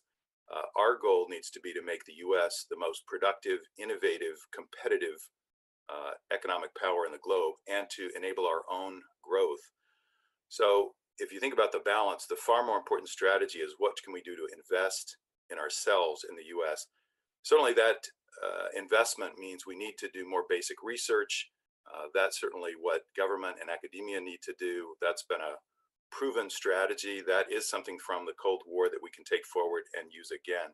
But I think now the more important and more difficult strategy is going to be, what do we do to reform our business thinking and our capital markets to move away from short-term thinking to be more long-term oriented?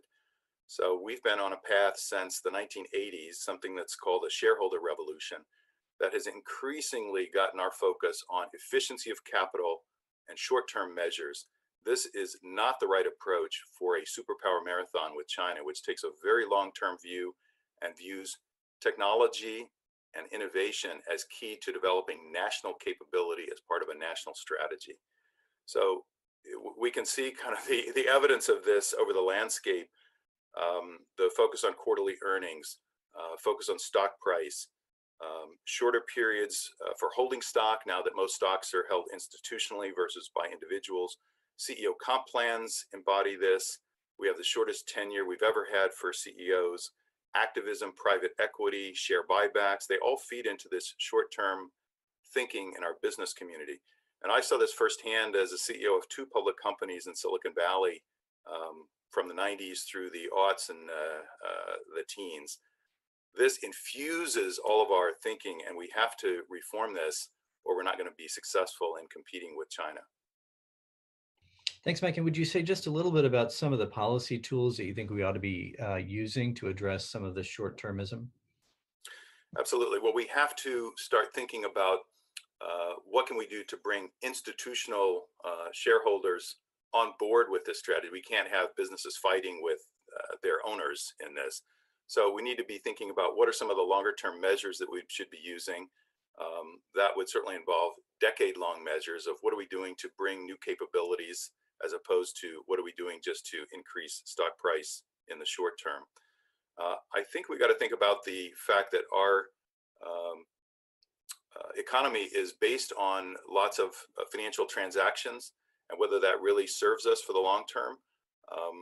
The ability to focus on what have we achieved in 1 year or 3 years, which is what a private equity model is based on. It's how activism works. We've got to rethink that, and you could envision maybe there should be incentives for long-term growth, long-term capital appreciation, long-term capability development. You could do with that with tax incentives, and maybe some of the short-term financial transactions, especially those that, and in many cases, have gutted capability, sent manufacturing offshore, shed hardware businesses, which now we wish we had in our supply chain here in this country. Those kind of transactions, maybe there should be a penalty for that. You could envision that your tax policy could encourage long-term investment, more R&D tax credits, as an example, which have shown to be pretty elastic in research, and away from a purely financial transaction-based economy. Thank you, Mike. So I want to turn now to Elsa to talk a little bit about the application of emerging technologies to military uses. Elsa, we hear a lot about the concept of civil-military fusion. You've written a lot about that as well. Can you tell us, to start with, what does the People's Liberation Army mean when we see writing about quote unquote intelligentized warfare, and what role does the PLA see for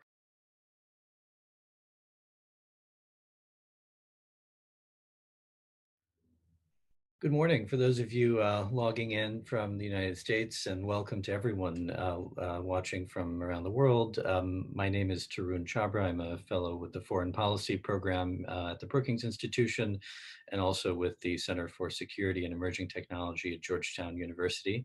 I'm delighted to welcome everyone to today's second panel of our webinar, part of our Global China Project. And today we're going to be talking about a series of papers that we've just published on China's technological reach around the world, following a terrific panel this morning moderated by my colleague Chris Meserole, where the focus was on a number of particular technologies, as well as the idea of global technological infrastructure. and what China's ambitions and achievements have been to date in that. In the second panel, we're really going to focus on how this translates into US-China competition. And we'll look at it from two directions. We'll be looking at it in terms of how developments in technology themselves will shape or are already shaping US-China technology competition, but also the ways in which other dimensions of US-China competition are shaping technology and its development themselves. So we have a really stellar panel to talk about all of this today. We have Mike Brown, who's the director of the Defense Innovation Unit. We have Elsa Kania, who is an adjunct senior fellow at the Center for a New American Security. We have Andrew Imbrie, my colleague at Georgetown Center for Security and Emerging Technology. We have Scott Moore, who's the director of the University of Pennsylvania's China program with Penn Global.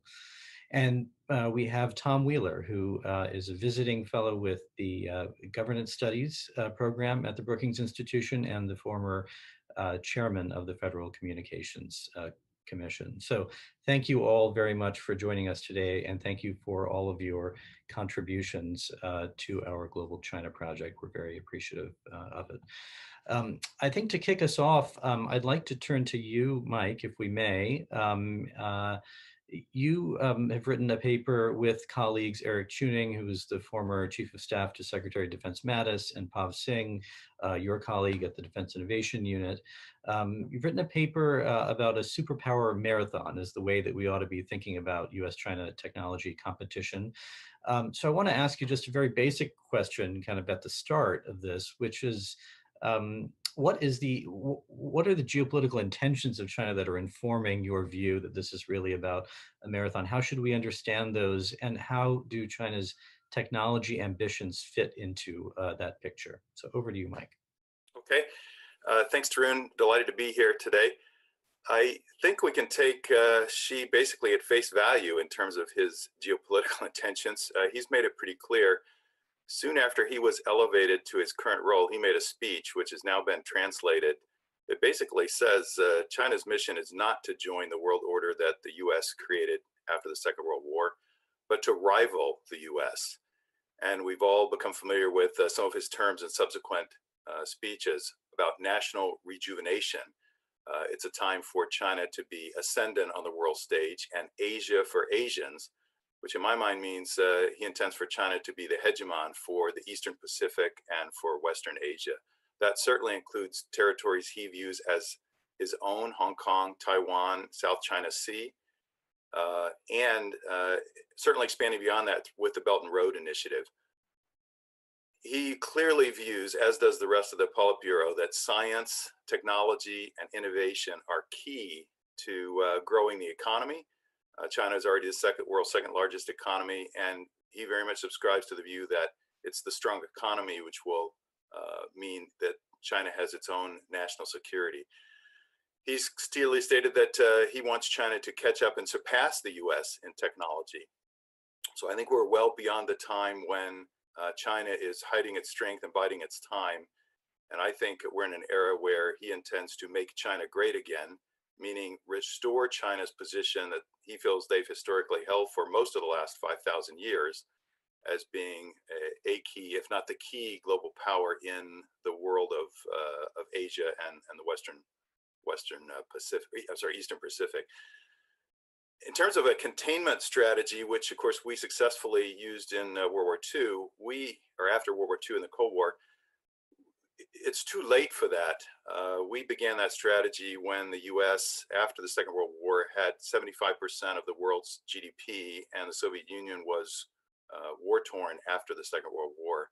So China's economic scale, already being the second largest economy with ambitions to overtake us and be the first, their integration in the world, being the largest trading partner to dozens of countries, their desire and ability to manipulate world institutions for their own advantage, well outlined in their China Standards 2035 project, a follow-on to Made in China 2025, and the fact that we don't have sufficient consensus among allies about what to do in a global China strategy among our allies means that it's too late for containment. So we're not going to be successful deploying that same strategy with China. So, and Mike, thank you very much. So you, you with other colleagues of the Defense Innovation Unit back in 2018 wrote a paper about Chinese technology transfer strategies, and you called for tighter investment restrictions, among other things, in that paper.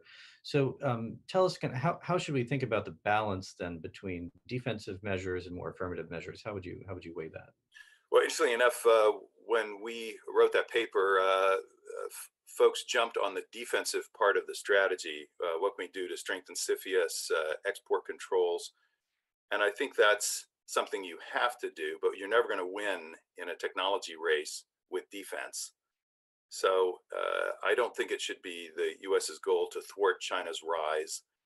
Our goal needs to be to make the US the most productive, innovative, competitive economic power in the globe, and to enable our own growth.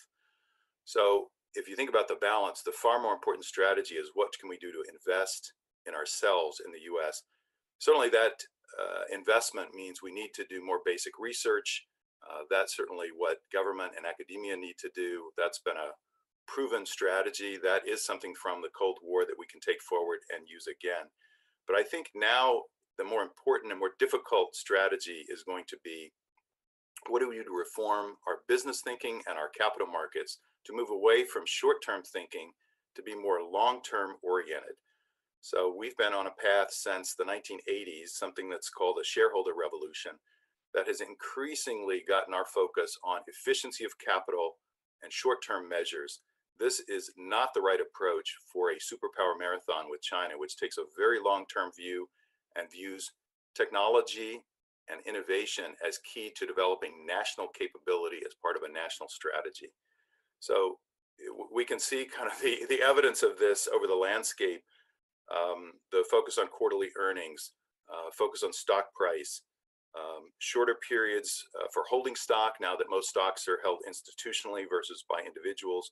CEO comp plans embody this. We have the shortest tenure we've ever had for CEOs. Activism, private equity, share buybacks, they all feed into this short-term thinking in our business community. And I saw this firsthand as a CEO of two public companies in Silicon Valley from the 90s through the aughts and the teens. This infuses all of our thinking, and we have to reform this or we're not going to be successful in competing with China. Thanks, Mike. And would you say just a little bit about some of the policy tools that you think we ought to be using to address some of the short-termism? Absolutely. Well, we have to start thinking about what can we do to bring institutional shareholders on board with this strategy. We can't have businesses fighting with their owners in this. So we need to be thinking about what are some of the longer-term measures that we should be using. That would certainly involve decade-long measures of what are we doing to bring new capabilities, as opposed to what are we doing just to increase stock price in the short term. I think we got to think about the fact that our economy is based on lots of financial transactions, and whether that really serves us for the long term. The ability to focus on what have we achieved in 1 year or 3 years, which is what a private equity model is based on. It's how activism works. We've got to rethink that, and you could envision maybe there should be incentives for long-term growth, long-term capital appreciation, long-term capability development. You could do with that with tax incentives, and maybe some of the short-term financial transactions, especially those that, and in many cases, have gutted capability, sent manufacturing offshore, shed hardware businesses, which now we wish we had in our supply chain here in this country. Those kind of transactions, maybe there should be a penalty for that. You could envision that your tax policy could encourage long-term investment, more R&D tax credits, as an example, which have shown to be pretty elastic in research, and away from a purely financial transaction-based economy. Thank you, Mike. So I want to turn now to Elsa to talk a little bit about the application of emerging technologies to military uses. Elsa, we hear a lot about the concept of civil-military fusion. You've written a lot about that as well. Can you tell us, to start with, what does the People's Liberation Army mean when we see writing about quote unquote intelligentized warfare? And what role does the PLA see for what are often called AI weapons in advancing its broader military objectives, and particularly vis-a-vis certain conflict scenarios with the United States? That's a great question. Thank you. And very glad to be joining you all this morning for the conversation. I guess I'd say to start that it's become increasingly clear under Xi Jinping that, as Mike just said, innovation is seen as critical to strategic competition. And I'd really trace this back to as early as 2014, around the same time the US military was starting the third offset, when Chinese military leaders were looking at the notion of an emerging revolution in military affairs and the way that the character of conflict was changing with advances in emerging technologies from unmanned systems to artificial intelligence, and concerned about how to keep pace with, or at least avoid falling behind, the United States in this intensifying competition. And this notion of intelligentization, or zhinenhua, is a concept that Xi Jinping has personally highlighted as an important direction for Chinese military modernization in order to adapt to the ways that the character of conflict is changing from what is described as informatized warfare to this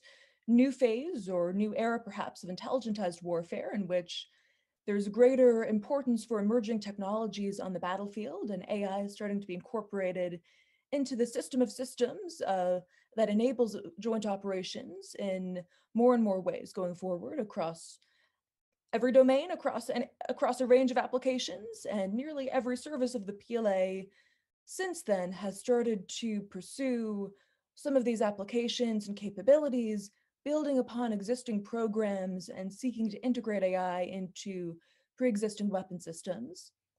So there's definitely a technological dimension of this competition in which AI is prominent, and Chinese military strategists even talk about this notion of seeking to design future warfare or set the terms in which the battle will be waged by being on the forefront of emerging military technologies. And that's when Xi Jinping calls upon the PLA to be a world-class military by mid-century.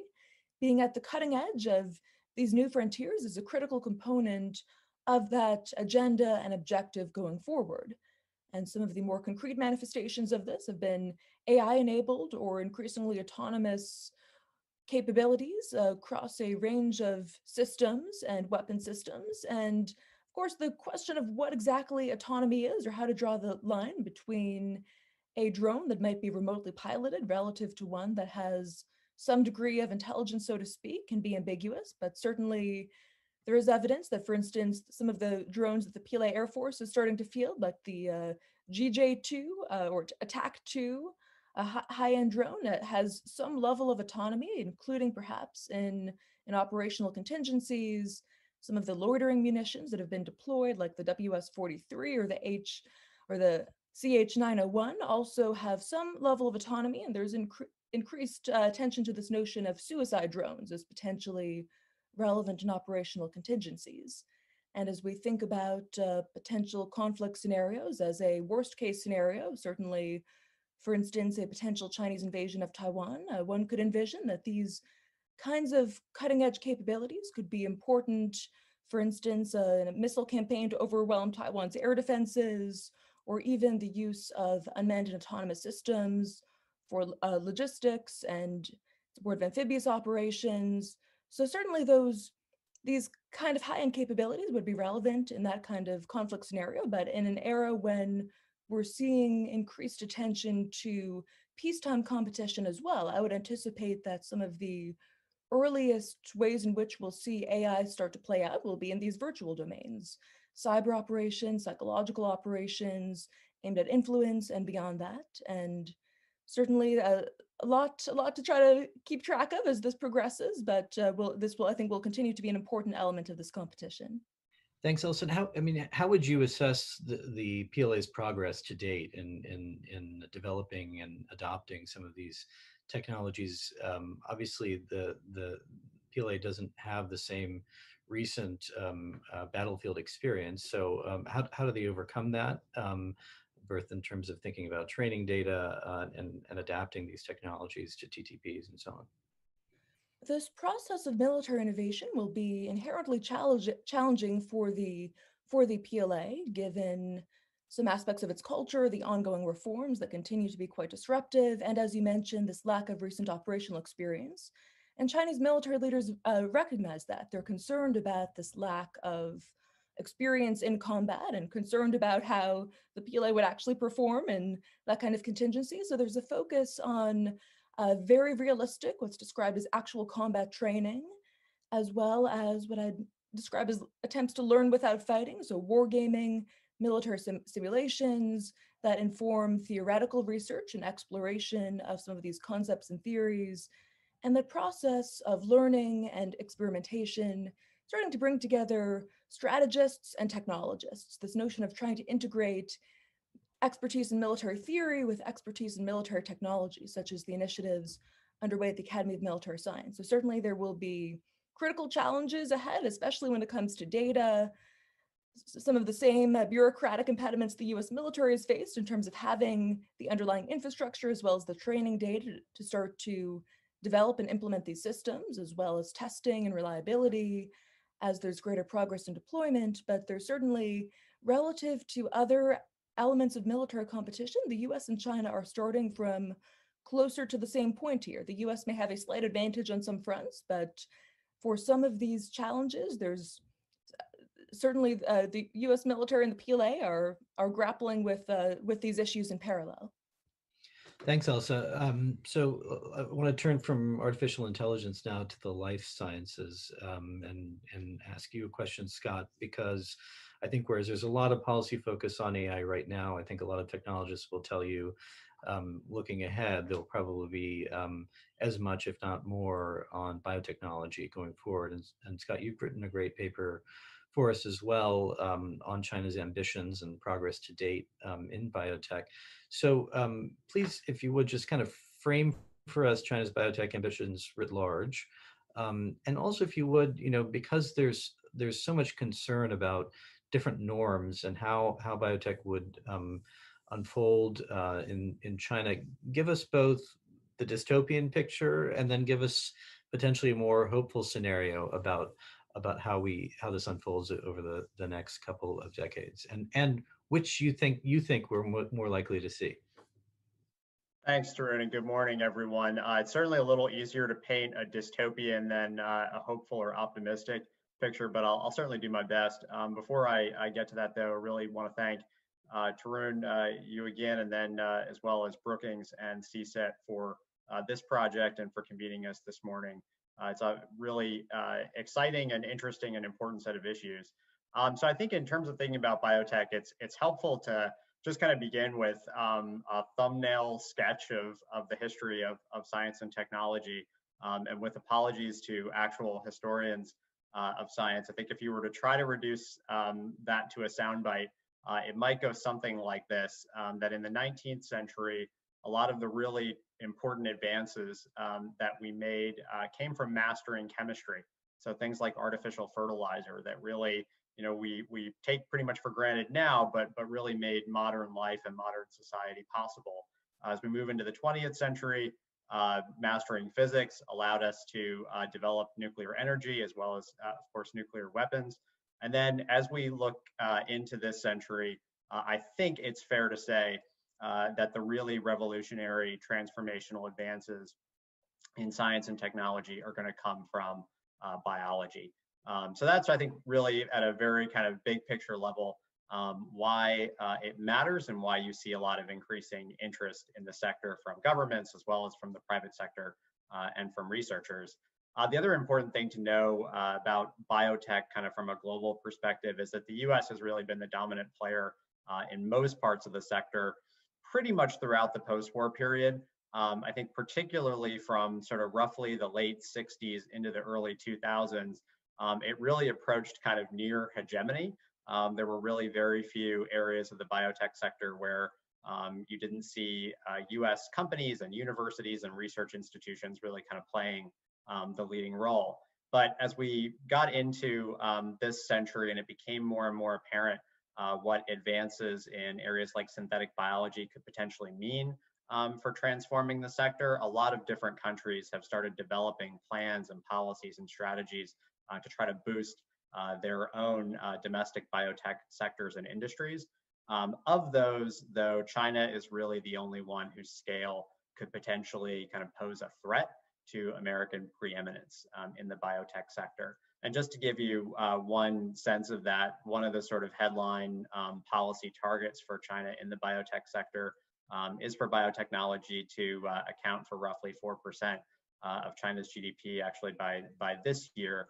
And in comparison, in the US, it makes up roughly half of that, around 2% of GDP. The pandemic has obviously completely kind of skewed GDP figures, but that just gives you some sense of kind of the level of ambition and relative aspiration for development of the biotech sector in China versus the US. So that's where, from an economic and kind of military competitiveness point of view, you're seeing a lot more concern for developments in this sector from the US and other Western countries. The ironic thing, though, about this kind of competitive framing is that there are probably few areas or sectors where there are stronger reasons in principle why you wouldn't want bilateral, multilateral, and international cooperation. So if you think about things like strengthening biosafety, preventing synthetic bioterrorism, which I think is one of the most concerning things we're going to have to start thinking about in this century, and of course some people have already. Vaccine development, these are all areas where there's a really strong kind of public good or quasi-public good aspect, and therefore really strong rationale in principle for cooperation. In practice, though, as we all know, both from kind of a policy and a politics perspective, things are really kind of driving more towards divergence.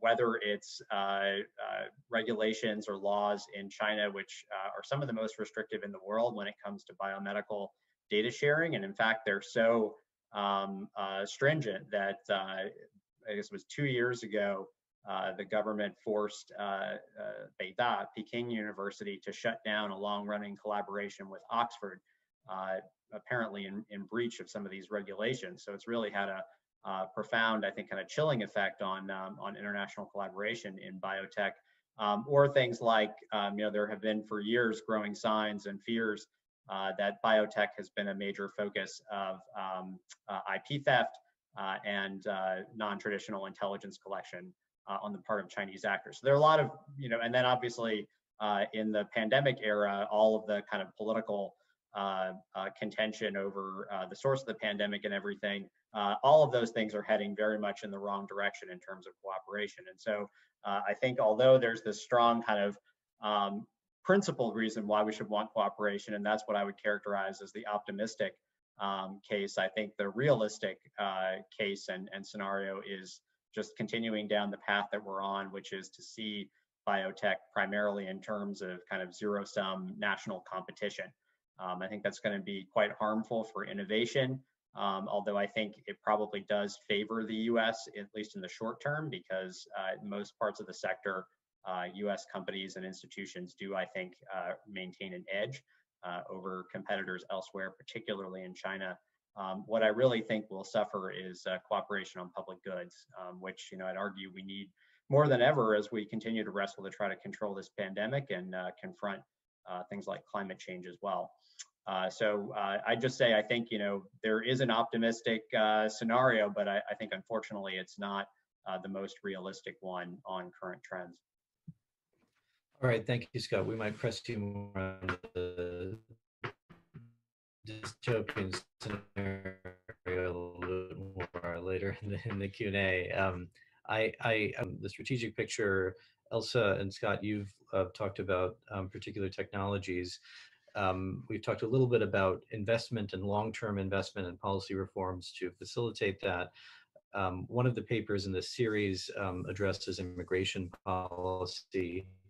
But there are also regulatory and policy levers, including competition policy, which Tom Wheeler's written about for us. And then there's alliance policy as well, which Andrew has written about. So if we could, I'd like to turn to you, Andrew, next to talk about, in general, what you think we should be doing with our allies to address this kind of broad range of challenges from China on technology, but also to say, in we should be doing on challenges, which was the focus of our Georgetown colleague, Ryan Fedashuk. So. Well, thank you so much, Tarun. And I just want to echo Scott's thanks to all the panelists, to General Allen, Jason Matheny, and everybody else who's participated today. I've learned a great deal. So it's a pleasure to be here with all of you. So when I wrestle with this question, I've found myself turning to a paper that the former director of the Office of Net Assessment, the late Andrew Marshall, wrote in the early 70s, where he really sort of developed the early views about competitive strategies. And I think there's some lessons that we can apply to our alliance strategies today. He noticed back then that we were in a long-term strategic arms competition with the Soviet Union, that competition was poorly specified, but could be shaped in ways that would be favorable to enduring US strengths. And so therefore the US should assess the balance of strategic forces, clarify its goals, and then match its strengths to the relative weaknesses of the Soviet Union. Now, of course, US-China relations today are different and in some respects far more complex than US-Soviet relations were during the Cold War, notably in the levels of economic interdependence and the role of a host of emerging technologies that we've been talking about today. And as other panelists have noted, there is a delicate mix between competition and cooperation that we need to strike, a delicate sequence that needs to happen, so that calls for nuanced strategies. And I think some of Marshall's insights can be applicable here. I just mentioned three that would apply to our alliance strategy. The first is that America's broad network of alliances and partners isn't just a strategic advantage, it's an asymmetric advantage. And so instead of competing dollar for dollar or missile for missile, we can really have an opportunity to leverage this alliance network to shape the environment into which China rises. The second would be that we need to adapt our alliances if they're going to succeed, and we need to adapt them in ways to respond to emerging threats below the military threshold, and particularly areas where China and Russia have tried to apply wedge strategies to sow division, to undermine the credibility of our commitments. Amir Raphooper and others have done some really interesting research on this. I think one lesson from Andrew Marshall's work is that we need to be thinking about the kinds of nuanced net assessments that will allow us to identify anomalies and patterns in the spending choices and in the strategic choices of China, and then to figure out how we can match up our relative strengths to their weaknesses. And in the technology particular, I think this is clearly going to be an area where it's central to economic power and therefore to long-term military power. And one of the areas that I think we really need to focus our alliances on is agile technology alliances in discrete areas. I think some of the surprising results that I found in my research is I thought we would start with a core group of allies and cooperation would radiate out from there. But what I found is that a sort of team of teams or a system of systems approach is more effective, where depending on the technology, whether it's biotech, cyber, mobile network platforms, AI, you're going to want to work with a different cluster of partners, depending on the technology and your strategic objectives. So on the matter of AI, the focus of my paper with Ryan Fedashuk in the Global China series was specifically on how to defend against the transfer of sensitive technical information. And what we found, if you look at any of the pathways by which China seeks to acquire this information, whether it's through strategic acquisitions, through PhD scholarships, or through technology entrepreneurship competitions, and it's multifaceted.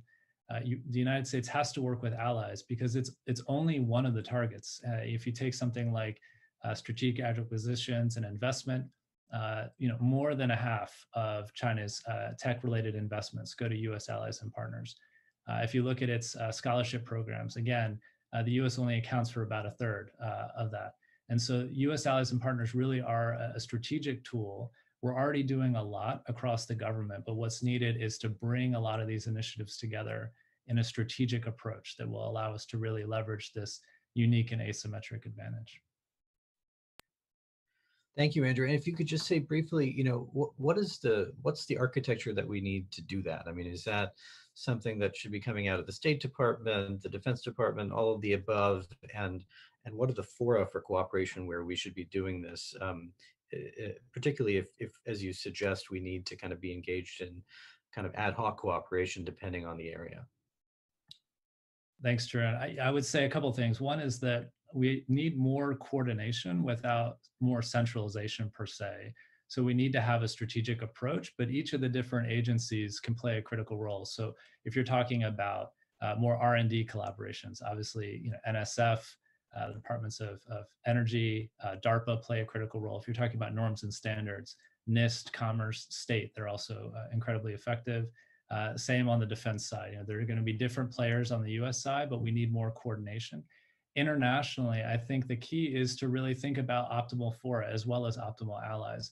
So if you're going to focus on data sharing, projects with privacy preserving machine learning, or more on human capital development, you're going to want to think about which multilateral fora is the most effective and where the critical mass is, where US allies and partners' interests match US interests. And so a lot of this will depend on sort of nuanced approaches depending on the area. And this will require, sort of careful net assessments about where our interests lie and how they match up. Great, thank you, Andrew. So let's turn now to another kind of policy regulatory lever, and that's domestic competition policy. We've been talking a lot about US-China competition, but Tom, you've written a paper on domestic competition policy and why that's going to be critical for competing with China. And just to back up a little bit for our audience here, I think if you ask a lot of people who are with us on this right now, they would say, wait, I thought that Google didn't want to work with the US government, or other big tech companies didn't want to work particularly with the US military. But you make the point in your paper that we've seen a shift there, and you see a number of leading executives from large tech companies in the United States say, you need us as national champions. So tell us, where is that coming from, and what should we be doing about it? Well, thanks, Tarun, and the Brookings CSET project here is a great idea, and it's an honor to be on with this distinguished panel. I think that my point here is really a bookend to what Mike Brown was talking about, because he kind of pointed out the irony that US companies focus on profits, often driven by market dominance, ends up aiding China's cause.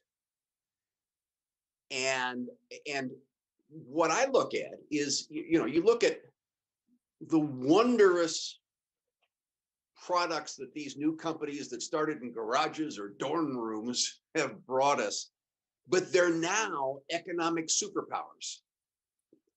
And they are using that power to shut down competition, to expand their market control, and as a result, to shut off competition-driven innovation.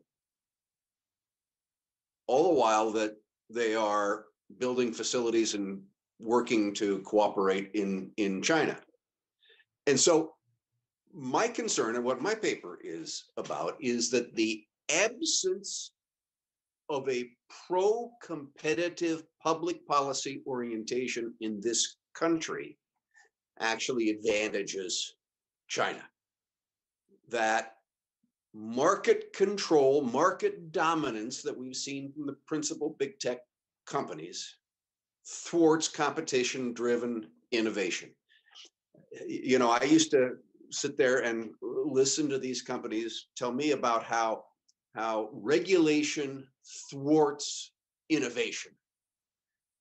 And it's not without a degree of validity, but basically what it says is, let us make the rules. Let us make the rules to advantage ourselves. And as that began to become exposed for the self-serving purposes it is, there's a pivot that's taken place to play the China card, to say, oh, regulation will hurt our ability to compete with China. But the opposite is what is true, that we need competition-driven innovation at home so that we're not putting our eggs all in one basket, so that we can let 1,000 innovative flowers bloom. And the point that Mike makes in his paper is particularly appropriate here, because he talks about the fiduciary responsibility that big tech companies have. And that means that innovation that is under corporate control is innovation that is done for corporate benefit. And what we need to do is to have innovation that moves mountains rather than innovation that moves markets. And we need, and to get there, we need to define exactly what our challenge is. And it is doubtful that we will be able to out-implement China. They're a command economy. We've heard throughout the morning about how their data is much richer than ours, but we can out-innovate China if we have policies that will encourage this competition-driven innovation. So my concern is that the "don't regulate us" theme of big tech is actually anti-American in terms of its impact, because it thwarts the very innovation that we need to be able to take on China. And so instead of following China and anointing some national champions, what we need to be doing is acting like America and embracing good old-fashioned American competition-driven innovation and having policies that do that. Thank you, Tom. You really focus on the role of data in your paper. So tell us a little bit about why that's so central. Well, the capital asset of the 21st century is data. It's information. You know, the capital asset of the 20th century, 19th and 20th century, were hard assets like coal or iron or other raw materials. But now our economy is built on the use of data. And the fascinating thing is that that data is very different from 20th century assets. When you burned a piece of coal, it was done for. Data is inexhaustible. You create a new user to Facebook, you just use the same data you used before.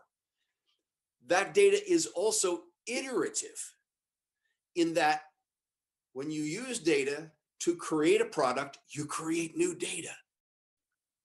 And that can be used to either improve or create new products.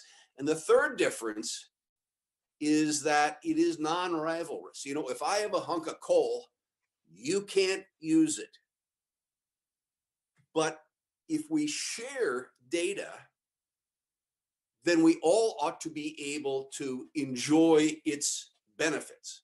And so that's what I call for in the paper, is we need a competitive policy that says, let's look at the asset of the 21st century in terms of 21st century terms, rather than in terms of industrial era terms, where we seem to be stuck right now. Thanks, Tom. And one of the arguments I think you would hear from some of the companies is they would say, well, you need our massive R&D budgets, right? You need us to be spending the amount of money that we're spending on R&D. So what's the solution to that? Is it public money? Is it a different way of thinking about innovation? What's your answer to that one? Well, yes, of course it's public money. And one of the tragedies is that we haven't been appropriate. I'm sure I see Mike nodding his head. We haven't been appropriately funding. I mean, I talk about in the paper how the government of Shanghai spends more on non-defense artificial intelligence R&D than the entire United States government does. Okay, so we need to have a federal program that says, yes, we're serious, we're putting the resources here. Secondly, it's, you know, I talk in the paper about how the CEO of Google says, hey, you know, we can invest and not have to expect a return for 5 or 10 years. Well, I was a venture capitalist for a decade before I went to the FCC. That's what VC is all about. You invest for a long-term kind of return. And you cannot make those investments, however, if what you're looking at is a market that is already tightly controlled and the future of which is tightly controlled because of the dominance of the incumbents. So if we're going to have investment, yes, we need government investment. Yes, we need private investment. We need the basis for that private investment to have a chance that it can actually return to its risk takers. Thanks, Tom. Okay, so we have about 20 minutes left. I want to get to some of the great questions that have been posed to us, but I want to ask you all one more question before we do that, for all of you, which is in the areas where you've been looking, what is China's most significant obstacle to achieving its ambition? So it's kind of a straightforward question, I think, for Elsa and Scott in terms of AI and biotech respectively. But for Andrew, I think that question is kind of what challenges does China face in picking off US allies to engage in the kind of cooperation that you're advocating, Andrew. I think for Tom, does China itself not face some of these problems with anti-competitive activity with some of its large tech companies? How do we expect China to deal with that? And maybe for Mike, I think the question would be, what obstacles do you see to the broader aims of indigenization, right, that have been quite, front and center for a lot of China's tech ambitions? So maybe we could start with you, Mike, on that one. Thanks. First, I'd like to just make a comment about what Tom was talking about. So my nodding head indicated I certainly agreed with his perspective. And I think he's spot on. What you have to complement that with as we look to make the U.S. more competitive is what can we do with both federal R&D as well as encouraging more business R&D so that you can focus on the long term. The irony of the venture capital example that Tom gave is you're expected to do that as a venture-backed company. And then as soon as you're a public company, completely the opposite. Don't invest in something for the long term, but give me something that will give me a return in 1 quarter. That's not the way to be competing with China. They have a very different way of rewarding their companies. So I think that's important, as well as the spillover effects of that federal research. When we invest in long-term research, which is best able to be done by the federal government because we have a longer time horizon, we don't have the short-term financial objectives of that. We have the benefit of creating new capabilities and even new industries. We used to reward that in corporate performance when we had IBM corporate labs and Bell Labs and those kind of institutions in our country. Not so much these days after the shareholder revolution. But with federal R&D, we get the long-term thinking, the breakthroughs, and these spillover effects. I think China very much recognizes allow all of those 1,000 companies that can be innovative to take that benefit, that technology breakthrough, and then create industries and companies around that. You've seen that with GPS and the internet spawning companies like Uber and Airbnb, et cetera. So I think that's an important complement to what Tom was talking about in terms of making the U.S. more competitive for long term. To your last question about what obstacles does China face, they certainly face some after the COVID crisis, as we do, because they'll have a lot of competing priorities relative to their technology investment. So I think we're both going to be challenged to achieve our technology objectives there. They still need to catch up in some areas. Fortunately, just 2 examples, jet engines, where the U.S. still leads, and of course, semiconductor design and manufacturing capability, which are enablers for a lot of the game-changing technologies that we've talked about. So they're not quite there yet, but I think we can't rest on our laurels, so more investment required. I think that they are strong enough to have indigenous innovation now, so we can't look and say that they don't have enough capability for the indigenous innovation, nor can we say that they don't have a system. I hear so many people saying, well, the communist system relies on control at the top. That will never be successful. Well, the Communist Party of China has studied the lesson of history and does not have the Soviet model. they've incorporated so many of the market incentives that it's more of a decentralized model of innovation. So I think they very much can compete. And that's what makes me very concerned if we don't wake up and see what we need to do to compete. And lastly, from a military perspective, it's not clear how well civil-military fusion is going to work. Of course, it's a tremendous advantage. The Defense Innovation Unit spends all day, every day, trying to encourage innovative companies to work with the Defense Department. And General Secretary Xi accomplishes this by fiat. So we have to recognize there are some advantages to their system. I don't know how well that's going to work for them, but that certainly keeps me up at night. Thanks, Mike. Since you ended on civil military fusion, let's go to you, Elsa, on that question. I mean, in your earlier remarks, you did mention the lack of battlefield experience, but are there other obstacles that you would point to, particularly for the PLA in using AI in its weapon systems and other military applications?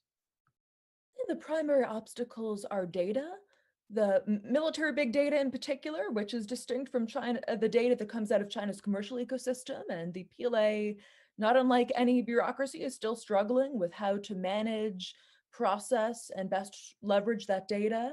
And additionally, talent, of course. The Chinese military has reformed its approach to recruitment, its civilian personnel system.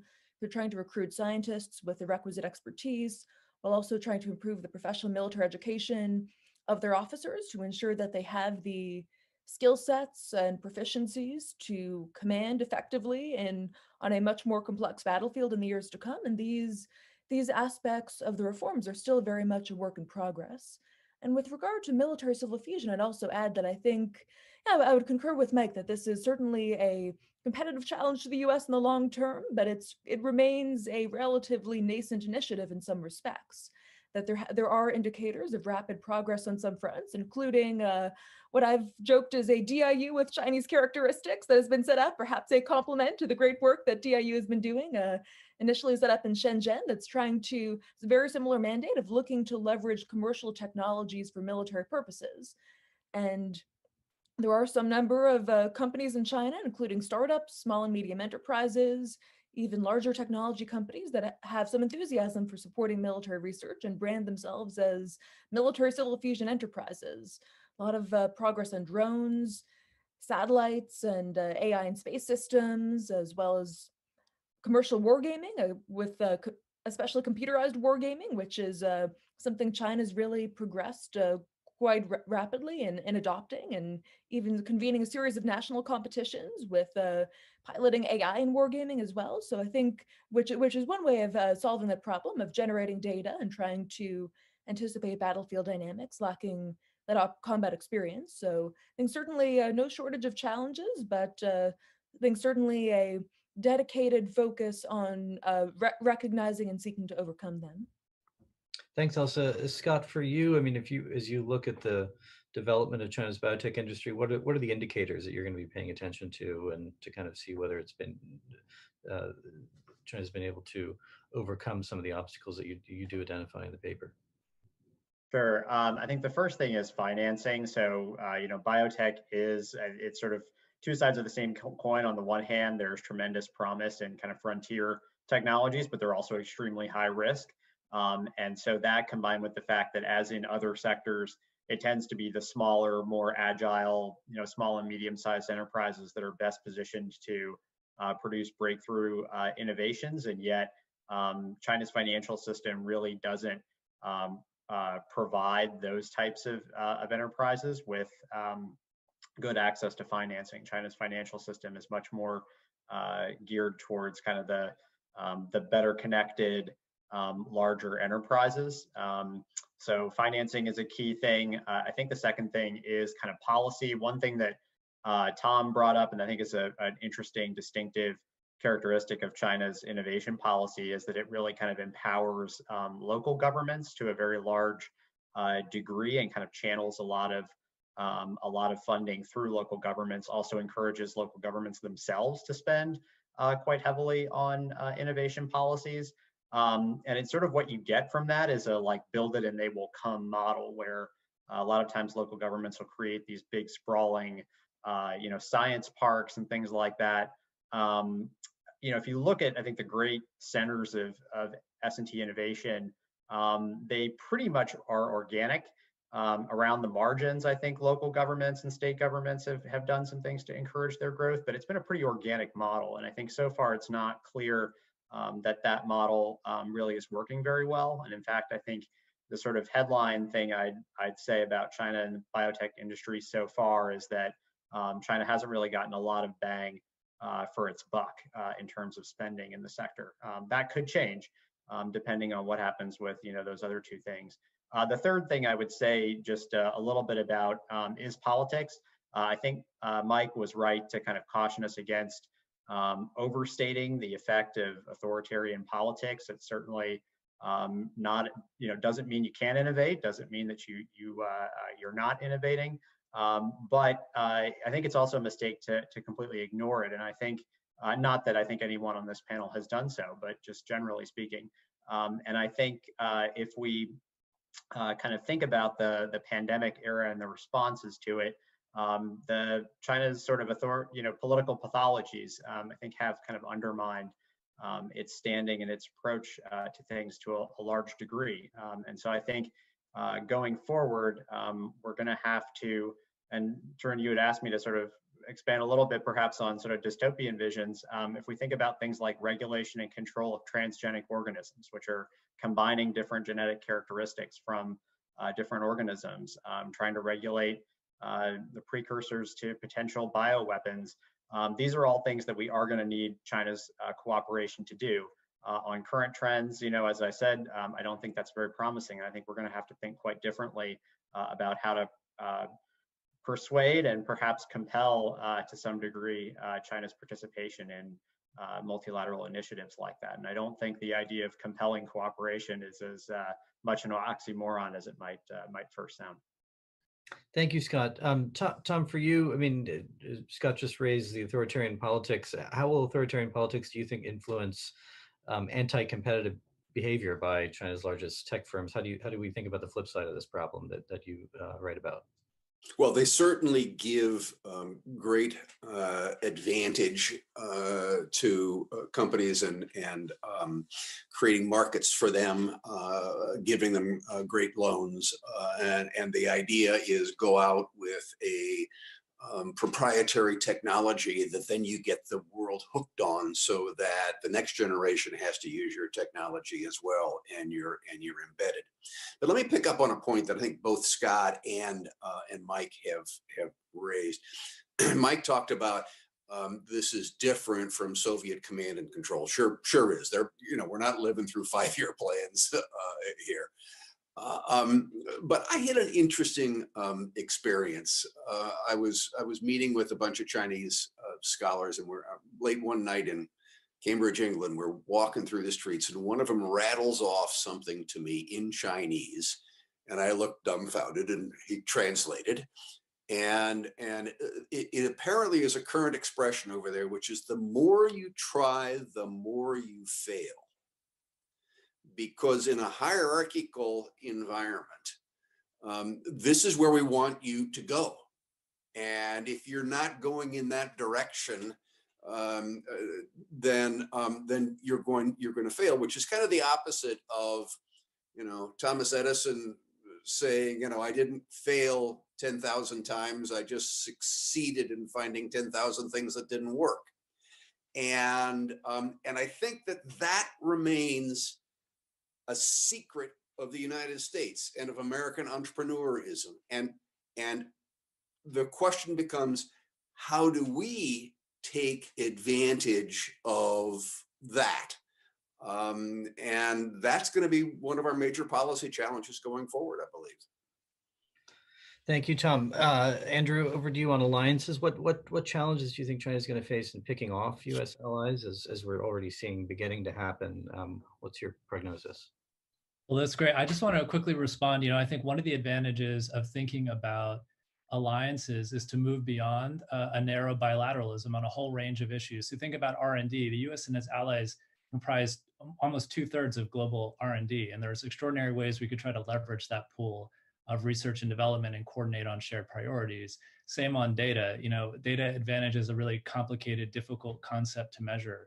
But thinking about this with our allies, the United States could be linking arms with allies on discrete projects and data to make up for advantages of scale, if China may have those, access to larger, more diverse pools of data.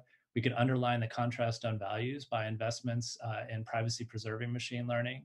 And there's more we could do to invest to think about going beyond data to think about systems that are less reliant on it, perhaps one-shot learning or few-shot learning. So just some examples of where alliances can play to our strengths.